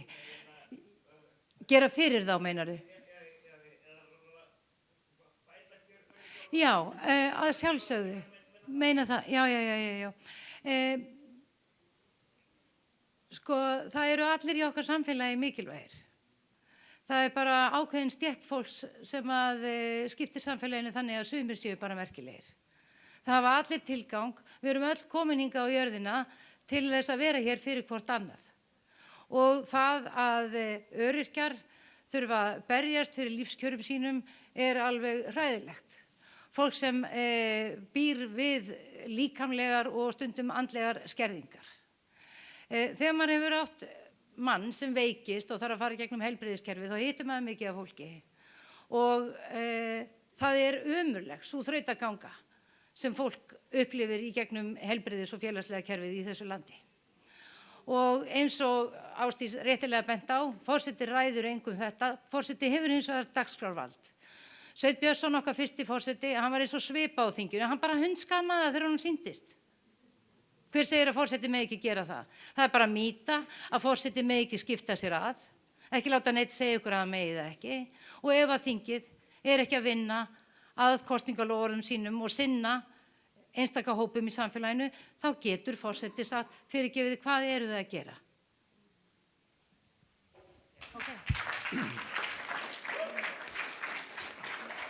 Já, þetta kemur svolítið inn á sama svar og ég var með áðan að ég sem forseti með ákveðið verkefni. Verkefnið að virkja Bessastaði til friðar og lýðræðisþróunar og í leiðinni að auka þjóðartekjur 600 milljarða. Reiknið það bara út hvað það getur gert fyrir öryrkja, fyrir sjúkrahúsakerfið, fyrir bara velmegun á Íslandi. Hvernig ætlar að gera það? Hvernig ég ætla að gera það? Það með því að gera Ísland að landi friðarins og byrja að byggja upp á Íslandi nýjar Sameinuðu þjóðir. Það mjög víðtækur háar umræðu það að það þurfi að flytja Sameinuðu þjóðirnar frá Bandaríkjunum því þær eru svo hlutdrægar. Það þurfi að koma á hlutlausari stað. Ísland mjög vel staðsett fyrir þessa starfsemi og vegna smæðar okkar þjóðfélags að þá yrði það svona mikil innspýting inn í íslenskt atvinnulíf að fá þessar stofnanir hingað. Þetta eru 21.000 störf sem fylgja þessu, þetta eru hálaunastörf. Það myndi náttúrulega koma fólk allstaðar að úr heiminum, það ekki fólk sem að leggjast upp á kerfið okkar, það fólk sem að vinna sér inn hellinga peningum og borga skatta og þetta borgað af öllum þjóðum heims, þessi kostnaði við þetta. Og þetta myndi setja Ísland þannig að hér yrðu haldar friðarástefnur, hér yrðu skólar til að þróa lýðræði, þróa nýja hagfræði fyrir heiminn og til þess að gera þjóðfélög friðsamleg, til þess að leggja grunninn að því hvernig þjóðfélög verða friðsum. Jóhann Galtung, frægasti fræðimaður friðamála í heiminum, því miður lést núna í febrúar, hann starfaði mikið með friði 2000, kom hingað heim og flutti erindi mitt í háskólanum og flutti erindi mitt framboð í Háskóla Íslands. Þetta var nú meira og minna þakka niður þegar hann kom hérna, en hans hugmyndafræði ætti að vera skyldunám fyrir alla stjórnmálamenn, vegna þess að hann leggur alveg línurnar hvernig þú leggur grunninn að friðsamlegu samfélagi.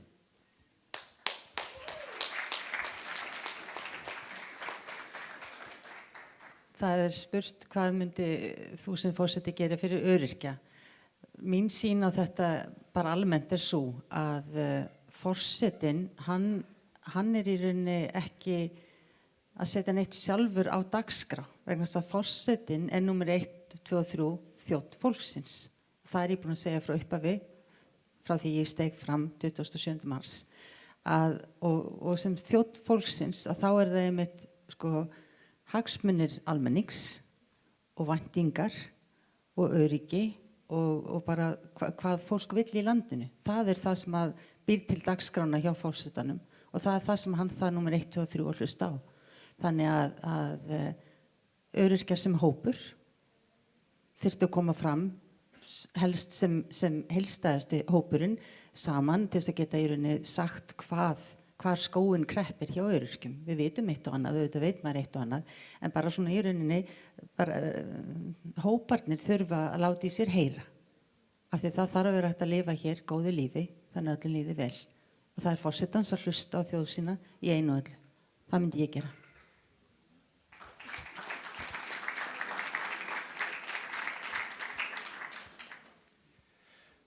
Fín spurning og ég örugglega að fara að koma í svar sem að því líst bara alls ekkert vel á. Út af því að það mjög mikið af svona sérhagsmunahópum sem hafa verið að spyrja mig í gegnum tíðina. Öryrkjar, umhverfissinnar, innflytjendur, hvað ætlar að gera sérstaklega fyrir okkur og því miður þá verður bara að valda öllum vonbrigðum og segja að þetta sértæk mál fyrir sérhagsmunahópa og ég ætla ekki að koma til með að gera neitt slíkt. Mér finnst að forseti ætti ekki að vera að skipta sér að sértækum málum, sérstaklega svona málum sem eiga heima á Alþingi. Það sem að mér finnst mikilvægast að passa upp á það að sá meirihluti sem myndaður á Alþingi samræmist vilja kjósendana. Þannig ef það vilji hjá fólki til þess að taka á þessum málum, að það sé þá birtingarmynd á Alþingi sem að samræmist þeim vilja. En já, ég er ekkert eitthvað að fara að tala máli ákveðina hópa og ég ætla að fá að koma inn á það þegar Ástþór segir að það sé eina friðarframboðið. Ég er ekkert sérstaklega friðarframboð, en mér finnst að forseti ætti heldur ekki að vera að blanda okkur inn í deilur út í einum stóra heimi.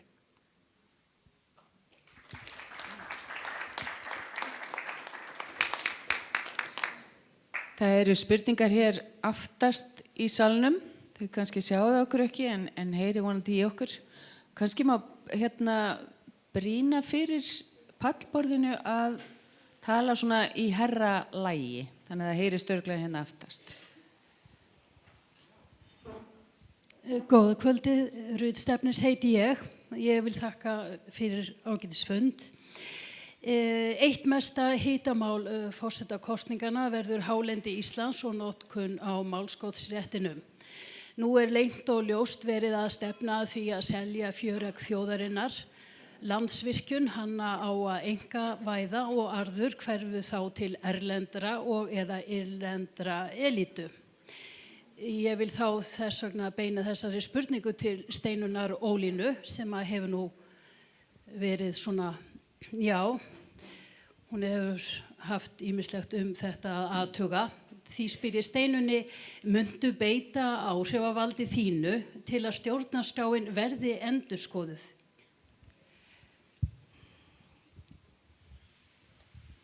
Sko, þjóðin hefur sagt það að hún vilji að stjórnarskráin sé endurskoðuð. Og þar vegur þyngst auðlinda ákvæðin og kaflinn náttúruna og mannréttindi, vegna þess að þetta er samofið. Og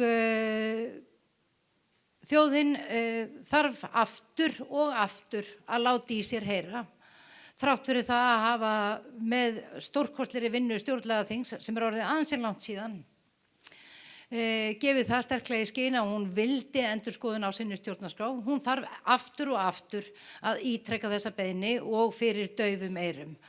Og að sjálfsögðu verði ég forseti, þá mun ég nýta dagskrárvald mitt og segja, jæja krakkar, eigum við ekki að fara í þetta núna, biðið mig bara um það og þá tala ég fyrir ykkar hönd, að sjálfsögðu.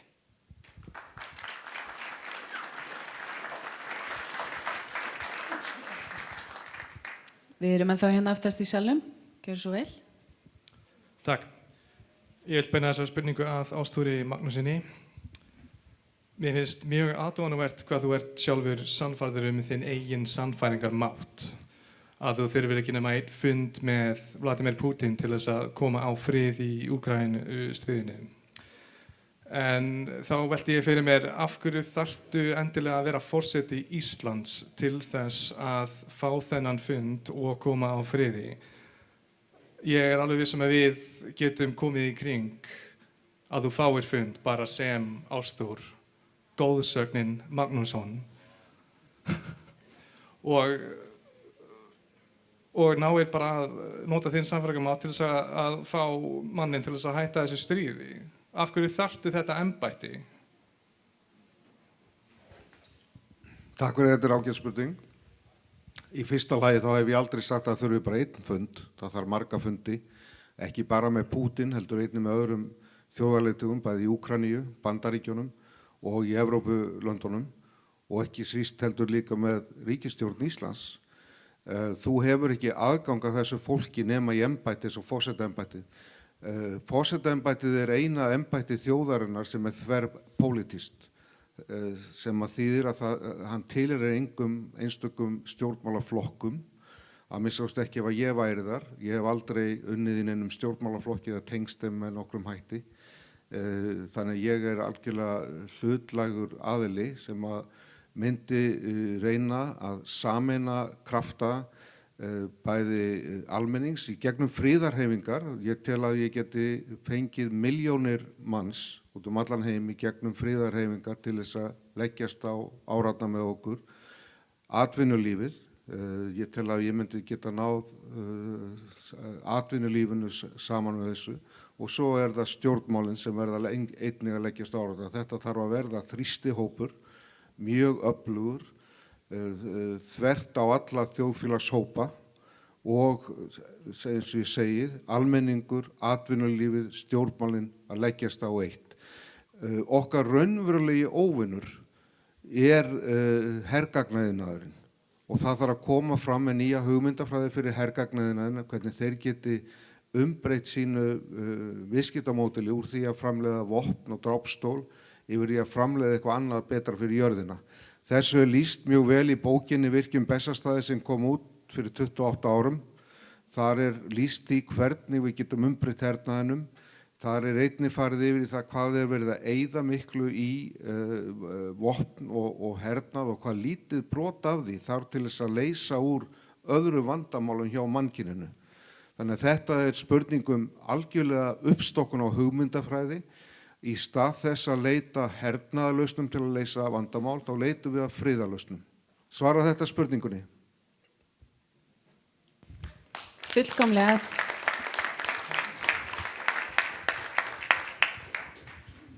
Já, ég heiti Jón. Ég er með spurningu til þeirra sem treysta sig bara til að svara henni. Það er varðandi dómstóla á Íslandi. Það er svona dálítið mörg dæmi mjög misvísandi dóma og vinnubrögð í ýmsum málum, allt frá barnaverndarmálum og upp í miklu stærri mál. Er þetta eitthvað sem að forseti getur eða á að beita sig fyrir að sé lagað, þetta íslenska dómskerfi? Verði ég ekki bara að byrja hérna? Sko, þeirra stórt spurt.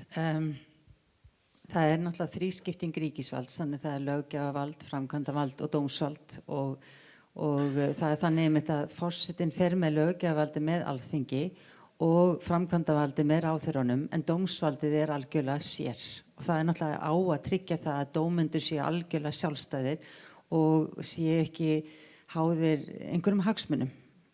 Svo búum við náttúrulega bara í litlu samfélagi og það eru alls konar tengsl og ég meina hér sit ég einmitt hafandi tapað málum fyrir héraðsdómi og ég er með alls konar skoðanir á því og ég er í leyfi náttúrulega frá mínu starfi hinnu sem að ég held ég þyrfti kannski ekkert að fara aftur í en svona er þetta en þá er ég kannski bara að fara tilbaka og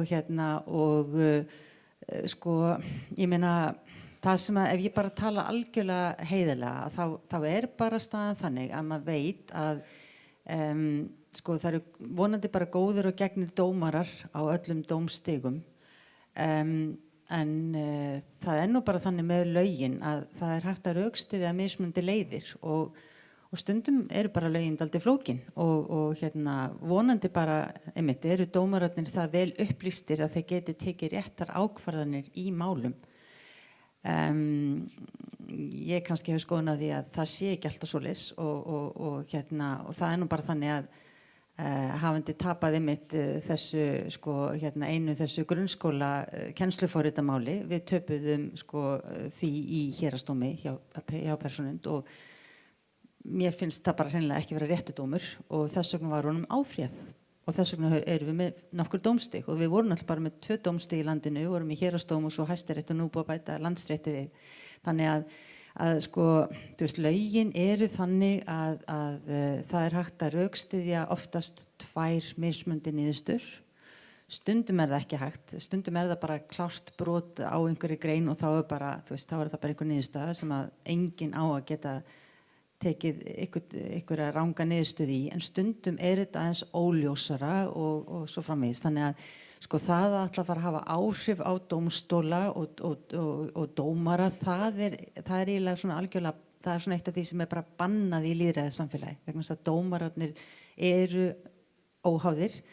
En ef þeir standa sig ekki, þá er hægt að kynna sér sögu þeirra. Það eru sumir sem að lenda í því að það þarf að fara aftur með dómana þeirra tilbaka niður í héraðsdómi eða eitthvað svoleiðis. Þannig að þú veist, það hefur verið að endurupptaka mál og svona. Þannig að það er náttúrulega bara, það er misjafn sauður í hverju fé og líka hjá dómurum og þess vegna lenda kannski sumir í því að málunum þeirra er snúið við. En það er ekki forseta að snerta á því. Það er bara, við erum bara bundin á því að það eru dómendur sem fara með dómsvald og það er kannski samt ástæða fyrir því að það var bætt við einu dómstig. Þannig að það er til þess að tryggja að það sé rétt niðurstaða, vegna þess að það er náttúrulega annað er óþolandi í málum. Það verður að vera bara rétt niðurstaða.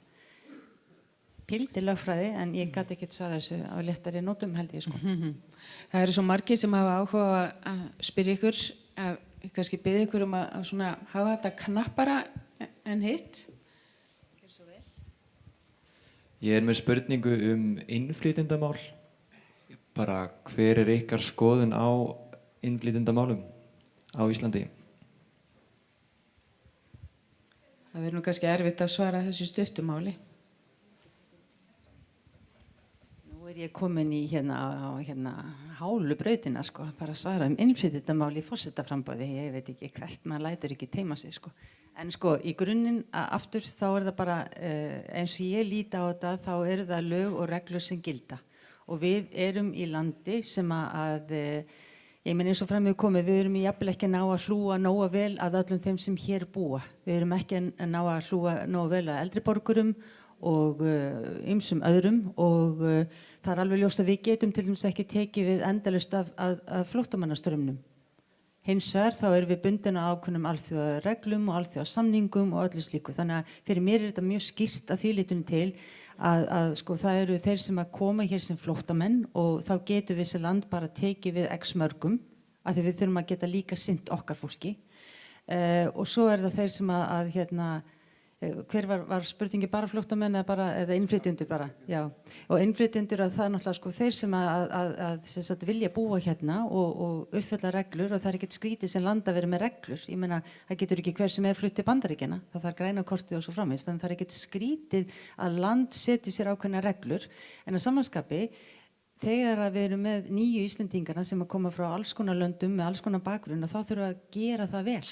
Og þau þurfum að passa að fólk læri íslensku og sé velkomi í okkar samfélag vegna þess að við viljum líka geta kannski flutt og búið annars þar. Þannig að bara vöndum okkur og tökum vel á móti þeim sem að vilja búa hér og sinna störfunum sem við jafnvel nennum ekki sinna. Já, mig langar aðeins að fá að leggja orð í belg hvað þetta varðar. Þegar að velferðarsamfélag mólað að innan eins og við þekkjum, þá grípur sig ótti og vanlíðan. Þegar að grunnstoðirnar virka ekki, þegar að fólk getur ekki séð sér farborða og þegar það efast að það geti fengið húsnæðið sem það ræður við að kaupa eða leigja. Þá kippt undan almenningi fótunum og þá verður að finna einhvern andstæðing. Og þegar það of sárt að ímynda sér það að okkar ráðamenn hugsa ekki nógu vel þjóðina, þá þarf að finna andstæðing og sá andstæðingur stundum Evrópusambandið og stundum hann innflytjendur. Það að útlendingar mæti andúð á Íslandi á fordómalausum tímum þar sem aldrei hefur fleira fólk verið á flótta í veröldinni vegna náttúruhamfara, vegna stríðsátaka, vegna ofsókna. Og við þurfum auðvitað eins og aðrar þjóðir að standa við alþjóðaskuldbindingar og taka á móti fólki. En það stjórnvalda að gera það eins og manneskjur.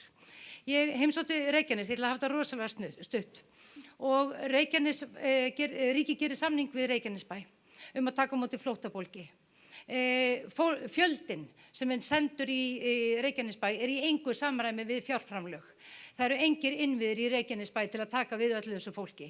Og þegar samfélagsgerðin breytist svona hratt, þá verða auðvitað til átök vegna þess að hvorki fólkið sem býr í Reykjanesbæ né þeir útlendingar sem eru komnir hingað til að leita skjóls fá nokkrar upplýsingar eða aðstoð það hvernig líf hér. Þetta ómögulegt, þannig að þessi skautun og útlendingaandúð sem hefur orðið til í okkar samfélagi, hún stjórnvöldum að kenna vegna þess að undirstöður okkar samfélags hafa verið rifnar í sundur.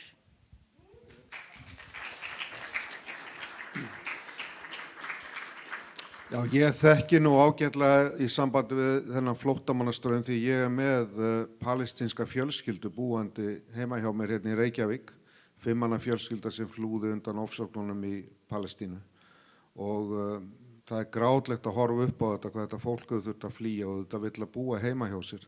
Og ég hef sagt það að lausnin ekki að setja plástra á þetta eða svona þetta tekum maður á móti fólkinu og gerir eins vel að það getur við það meðan það í þessu ástandinu og þetta vill að búa heima hjá sér. Lausnin því að leysa úr þessu.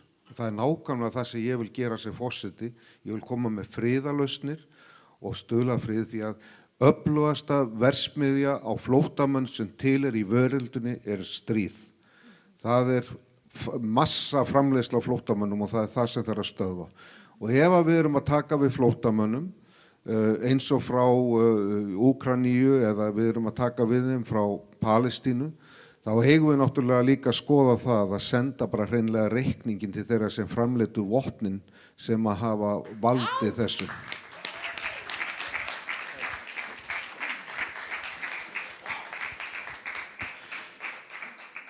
Ég vil að koma með ógeðslega leiðilegt svar og segja aftur þetta sérhagsmunahópur og sérstætt mál.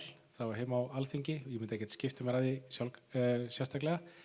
En ef þið hefur áhuga að vita okkur ég svona svakalega sólbrúnn, ég einmitt afkomandi flóttamanns og það hann afi minn og ég gæti vel trúa því að flestir inn í þessu sal hafa örugglega borðað brauð sem hann bakaði og hort á bíómyndi í bíósal sem hann skúraði.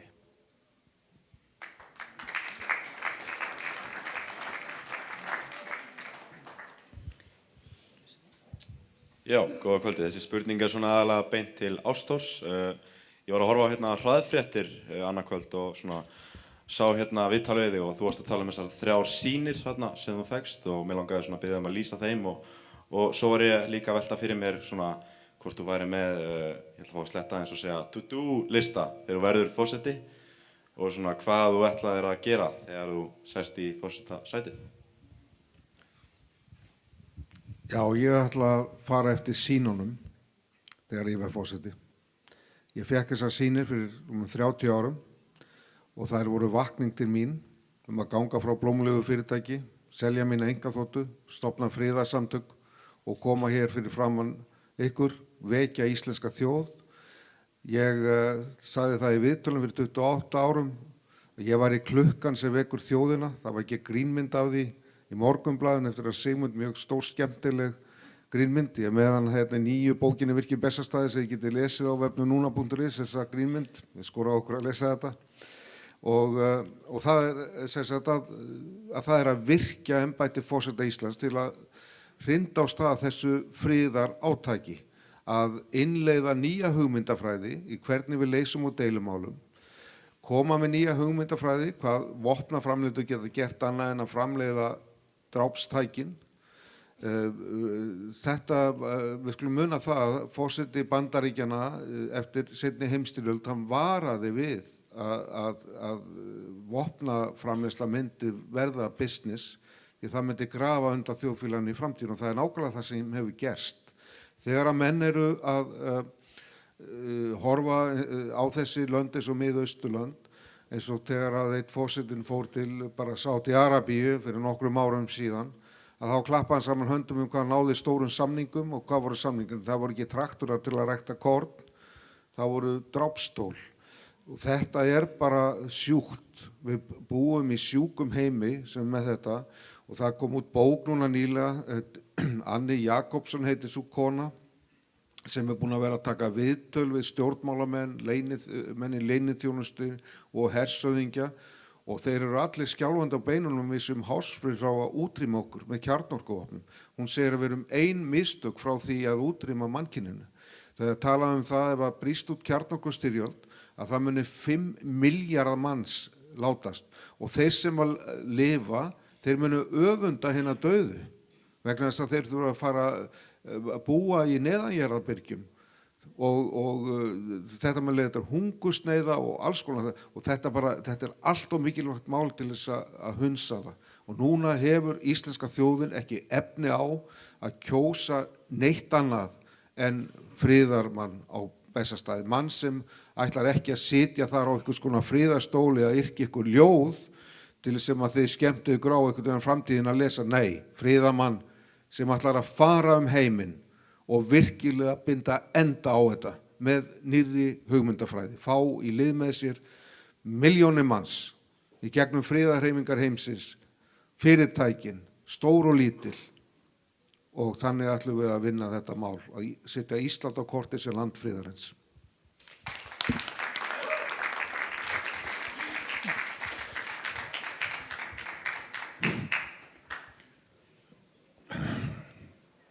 Eftir að hafa hlustað á ykkur þá ég bara virkilega hissa á hvað þið skorið lágt í skoðanakönnunum.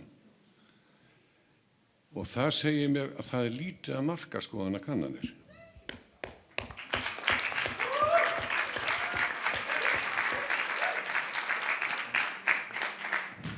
Og nú kemur spurning til þín, Ólína. Eftir kosningarnar, því að ég veit að þú hefur gríðarlegt fylgi á bak við þig, mundir þú stofna stjórnmálaflokk og koma mönnum á þing, sem ég veit að þú mundir gera? Það allir að stinga upp á þessu við mig. Þú átt að vera þingi stelpa. Eins og þingið núna, þá það óstarfhæft. Og ég hræðist það mest að þessir gjafagjörningar allir sem ég hef verið að reyna að vara við og liggja fyrir í þessum frumvörpum, ég hræddist að þeir hafi allir farið fram. Og það sé einungis leiksýning sem farið fram á Alþingi Íslendinga og íslensk stjórnmálastétt hafi fyrir löngu síðan svívirt þetta elsta Alþingi veraldar. Eins og málin standa, þá gæti ég ekki hugsað mér að vinna inn á Alþingi. Þegar ég horfi á það hvernig stjórnarandstaðan reynir að standa á móti erfiðum málum, en hvað gerir svo í atkvæðagreiðslu? Þá kýs fólk með, bara til þess að hanga á völdum. Ég gæti ekki hugsað mér að starfa inn í stjórnmálaflokki sem væri sífellt að láta sér linda málamiðlanir sem væru mér þvert geð. Þá ég betur sett, ykkar vegna, utan valla, áfram sem rödd sem samfélagsrýnir. Nema hreinlega, ég stofni bara sjálf stjórnmálaflokk sem drepur þessa ríkisstjórn með málþófi og löngum ræðum eitthvað afskaplega skemmtilegt sem gerir það verkum að margir af okkar þingmönnum sem því miður eru allt of latir. Að þeir allavega byrjaði að hverfa. Og svo sæjum við hvernig hlutirnir myndu artast. En í augnablikinu get ég ekki hugsað mér það eins og málum eins og fyrir okkar Alþingi komið í augnablikinu, en það virkilegt áhyggjuefni og mér finnst það hræðilegt hvernig Alþingið svívirt. Takk fyrir.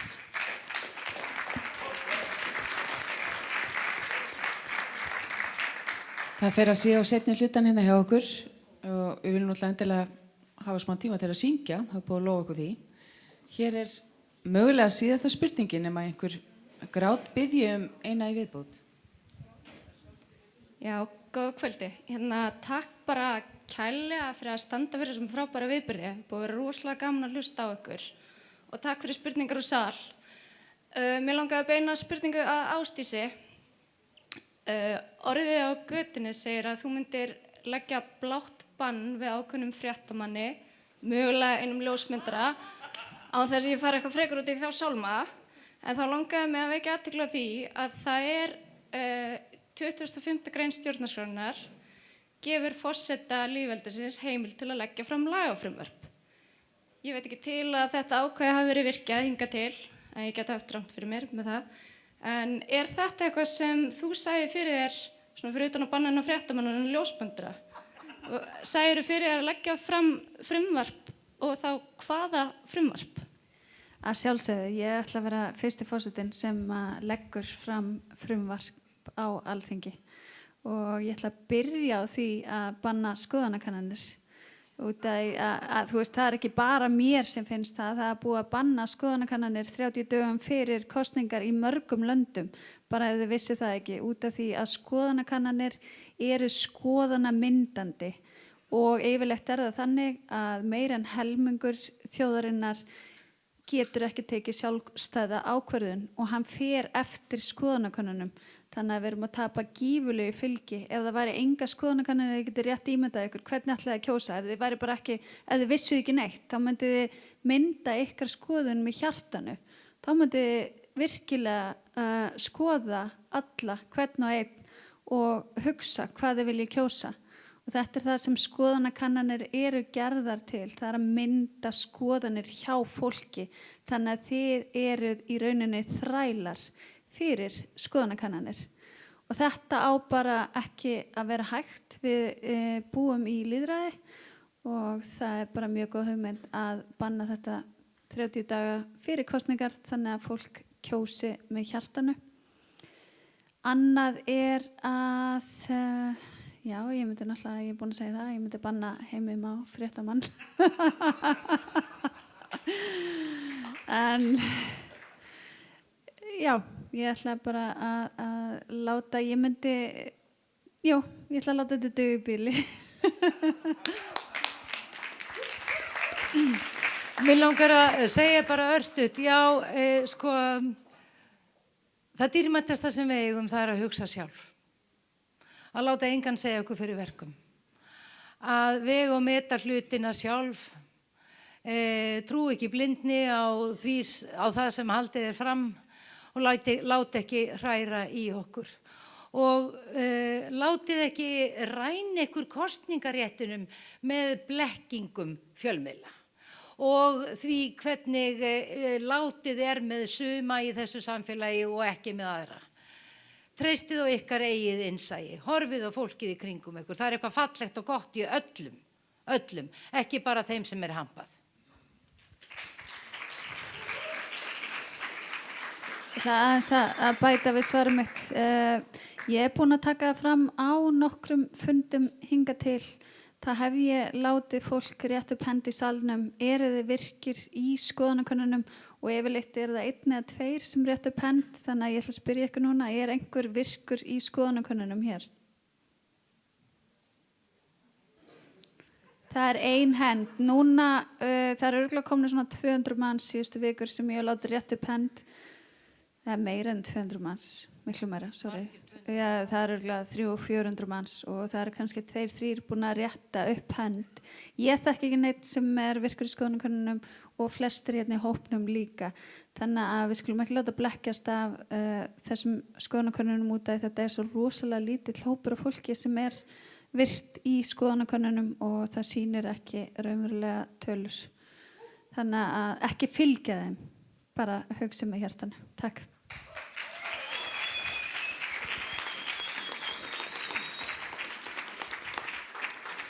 Já, ég er svo gamall að ég mann þann tíma sem maður hringdi í fyrirtæki og svona og það svaraði alltaf ykkur elskuleg manneskja og svona maður talaði við fólk sko.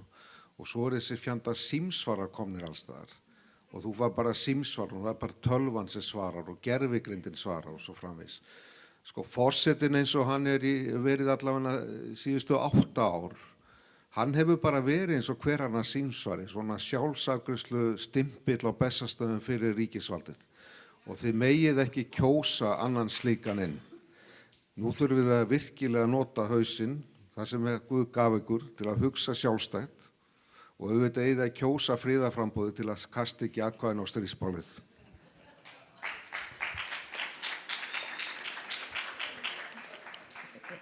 Erum við komin í lokaorðin, af hverju erum við að kjósa eða bara svona til þess að hafa alveg á hreinu? Hvað ég að svara henni? Þið eru bara farin að spinna hérna, það var enginn búin að gefa ykkur leyfi til þess, en endilega. Já, en bara til þess að ég haldi þessu áfram, sko, að það ekkert hægt að segja þetta mikið betur heldur en hefur þegar komið fram. En sko, það eru 12 einmitt í framboði til forseta á Íslandi, þannig að við fengum að vera bara þáttakandur í því líkri sögu í rauninni, af því það náttúrulega hefur aldrei verið boðið upp á annað eins og því lík heimavinna fyrir íslenska þjóð og vonandi nennir hún heimavinnunni vegna þess að einmitt, það boðið upp á alls konar bakgrunn og alls konar hæfileika. Þannig að það eina sem ég get sagt við ykkur einmitt þetta, í guðanabænum bara fylgið hjartanu og bara gerið það sem að ykkur finnst. Og þá hlýtur þetta að fara eins og þetta á að fara. Takk.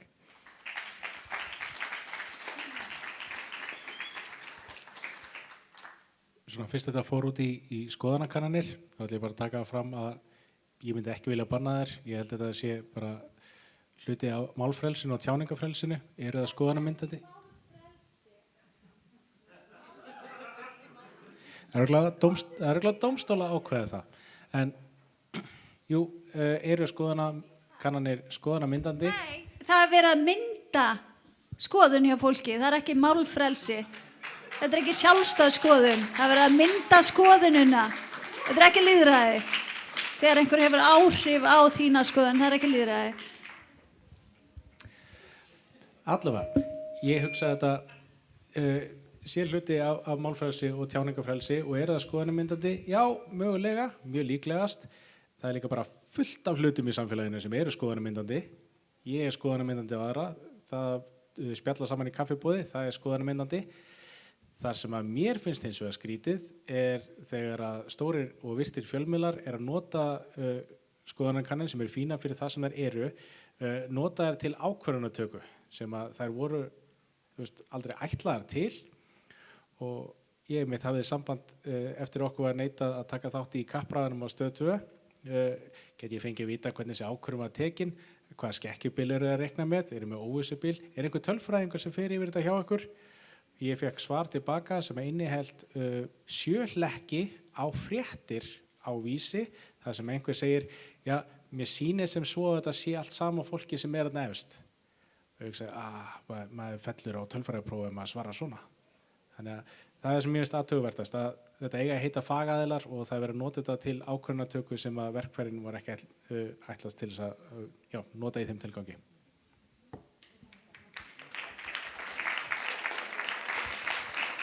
Jæja.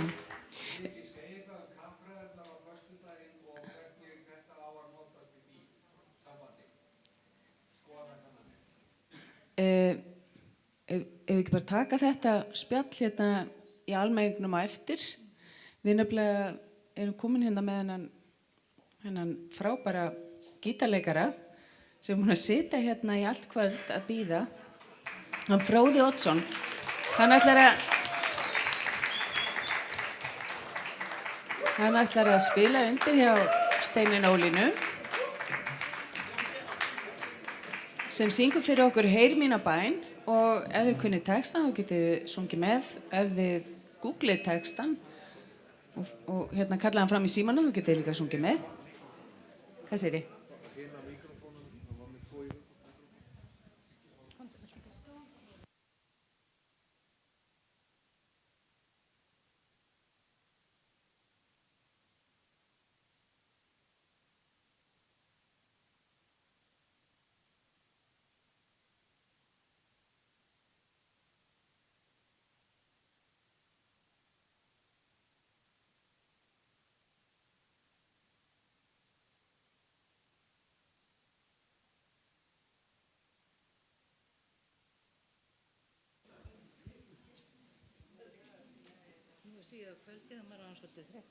Já, já.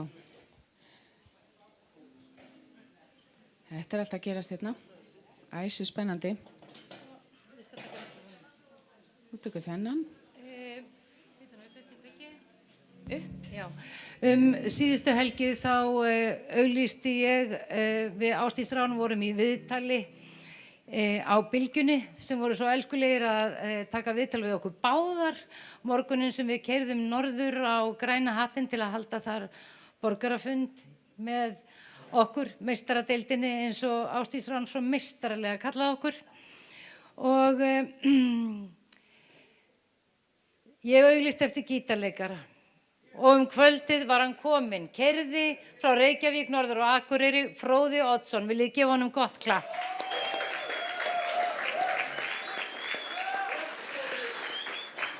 Og Á ég að segja eitthvað um þetta? Já. Vil ég fá söguna alla? Málið það að ég lá hérna í sófanum og horfði á sjónvarpið, það var mjög þægileg stelling, ef þið viljið prófa. Og þar kom Steinunn Ólína í viðtal og sagði frá því að hún væri að fara til Akureyrar og vantaði gítarleikara. Og ég hugsaði, heyrðu, já, ég kann bara gítar, sko. Það kannski hægt að notast við það. Jæja, svo hélt hún áfram og segir fyrir að telja upp hverjir það séu sem að ætla að mæta á fundin. Og þá hugsaði með mér, vá maður, þetta eru allt uppáhaldsframbjóðunum mínir. Og ég bara má ekki missa þessu, þannig ég bara stökk upp í bílinn og keyrði norður. Við sungum saman fyrir norðan lagið Heyr mína bæn. Ég ætla að biðja ykkur að finna lagið og textan í símanum ykkar. Við erum einhver stund að googla textan. svo allir geti verið með. Þetta var nú dálítið hátt fyrir mig þarna fyrir norðan, það er nú ekki víst að röddin hafi skánað mikið síðan, en við skulum sjá. Eru þið búin að finna textan í símanum? Ha? Og þið kunnið hann og margir auðvitað kunnan. Þá segi ég bara, Fróði, þú ræður ferðinni. Heyr mína bæn, mildasti blær, berðu kveðju mín yfir höf, syngdu honum saknaðar ljóð, vanga hans blítt, vermið þú sól, vörum mjúkum, kistu hans brá, ástarorð, hvísla mér frá, syngið þið fuglar, ykkar fegursta ljóðalag, flytjið honum í indælum óði, ástarljóð mitt, heyr mína bæn, bára við strönd, blítt þú vaggar, honum við barm, þar til svefnin sígur á brá, draumheimi í, dveljum við þá, daga langa, saman tvö ein, heyr mínar bænir og þrár, syngið þið fuglar, ykkar fegursta ljóðalag, flytjið honum í indælum óði, ástarljóð mitt, heyr mína bæn, bára við strönd, blítt þú vaggar, honum við barm, þar til svefnin sígur á brá, draumheimi í, dveljum við þá, daga langa, saman tvö ein, heyr mínar bænir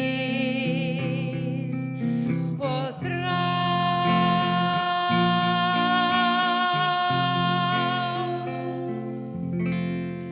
Takk fyrir samveruna í kvöld.